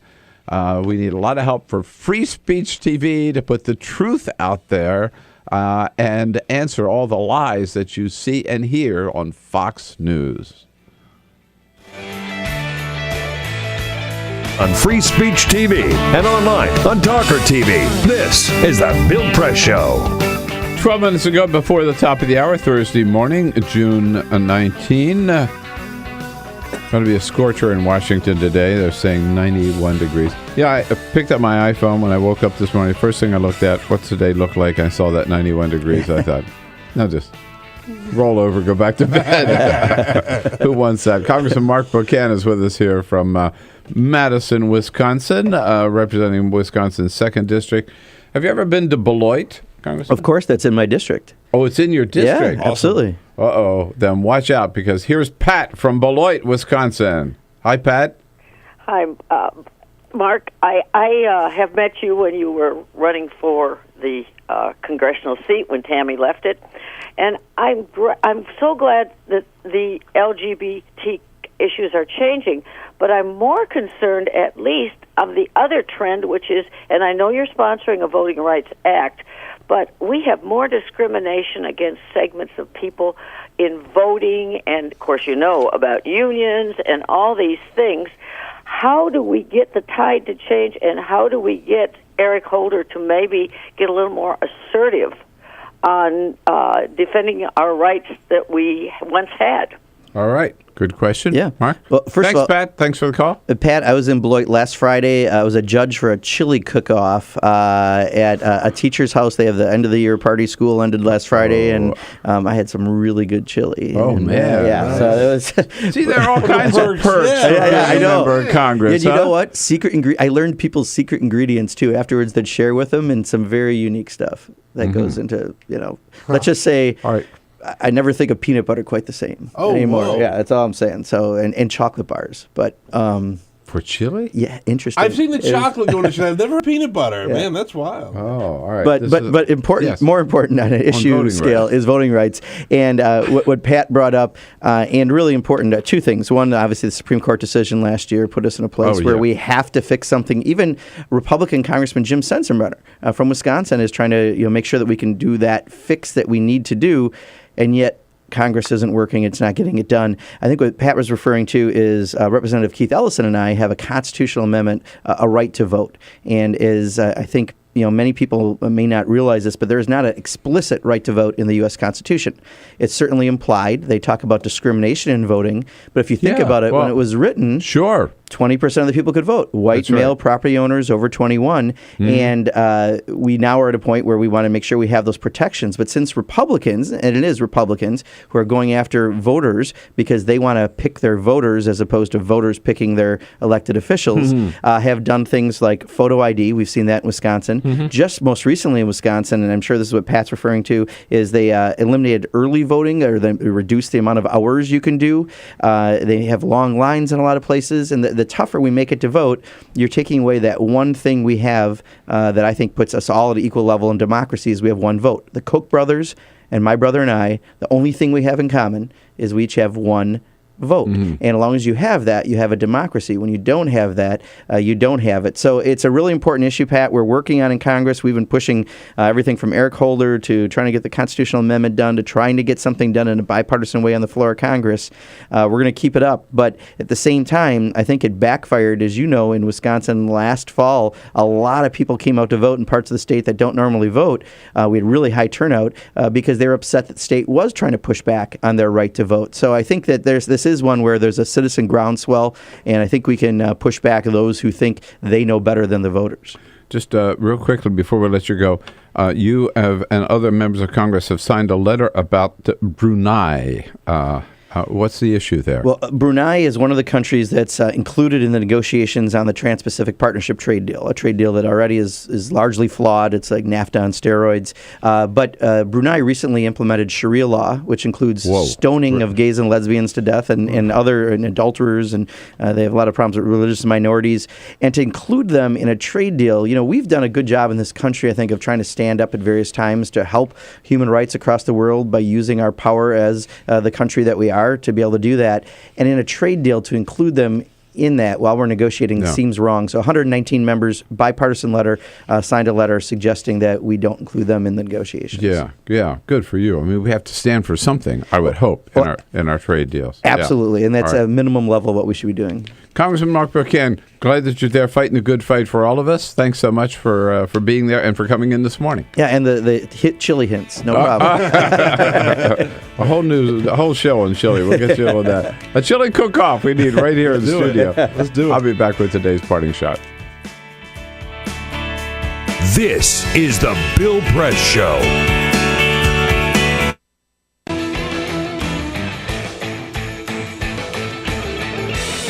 Hey, good morning, friends and neighbors. So good to have you with us today, and thank you for joining us for today's show. Just a little time out here to tell you about something that's really, really, really important. It's our spring pledge drive, and we really depend on you to come through. Let me put it in perspective. I got a copy of this article. I saved this article. This was a couple of weeks ago from Politico.com, which talks about a big political rally down in Louisville, Kentucky, and who was the main speaker but Glenn Beck. And it was no surprise why Glenn Beck was there.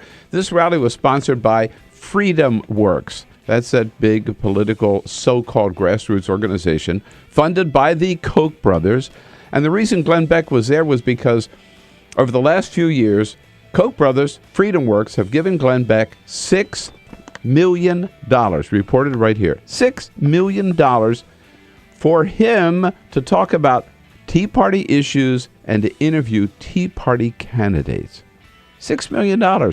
He's not the only one. They've also been pumping money for the same reason into Sean Hannity, into Laura Ingraham, Mark Levin, Rush Limbaugh, all those other right-wing wacko talk show hosts to talk about, again, their issues and interview their people. Now, here at Free Speech TV, we don't have that kind of money. We don't have that kind of political payback, and we don't want it. But we also, there's no government money either at Free Speech TV and no corporate money.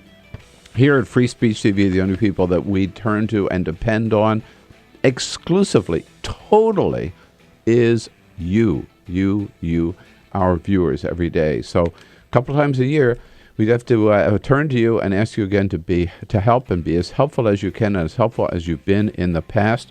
Here are some special premiums that may influence you to give us some help. If you can just help us with $50, you'll be able to participate in a 1-hour conference call with me on July 15 to talk about the big issues of the day. For $120, you get a Free Speech TV bag, a copy of the Constitution. You'll also be on that conference call. $240 or $20 a month, an Eco Journal for the Bill Press Show, and a pen set, and a Bill Press mug for $360 or $30 a month. All of the above, including, again, that conference call. And if you are lucky enough to be able to give us $1,000, get your way to Washington, D.C., and Carol and I will take you out to dinner and invite you to join us right here in the studio to watch our show the very, very next day. So please give us a call or go online and make your pledge as generously as you can. The number to call is 877-378-8669. And the website is, of course, freespeech.org. We don't want any Koch brothers money. We don't want any Freedom Works money. We just want to hear from you. And thank you for being with us once again.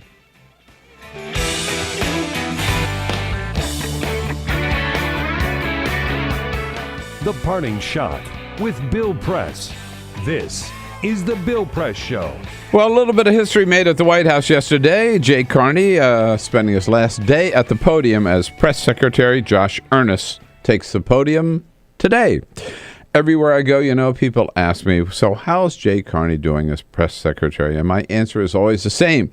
If you understand that the job of the Press Secretary is to say nothing and make no news, then Jay Carney is doing an excellent job. Sure, those within the press corps have our complaints. Under Carney, like under Robert Gibbs, briefings never started on time. Until the last few months, he focused exclusively on the front of the room and ignored the back of the room. And like President Obama, a lot of his answers are longer than they should be. But as a former White House reporter himself, Jay knew what reporters needed to write a good story. He did his best to provide all the information he could. We knew he was close to the president, and as part of the White House inner circle, he would push for full disclosure whenever possible. All in all, I gotta say, he did a good job in a very tough job. So congratulations to Jay Carney. And as for Josh Earnest, Josh, welcome to the firing line. That's it for today. Have a great day, folks. We'll see you back here again Friday morning. This is the Bill Press Show.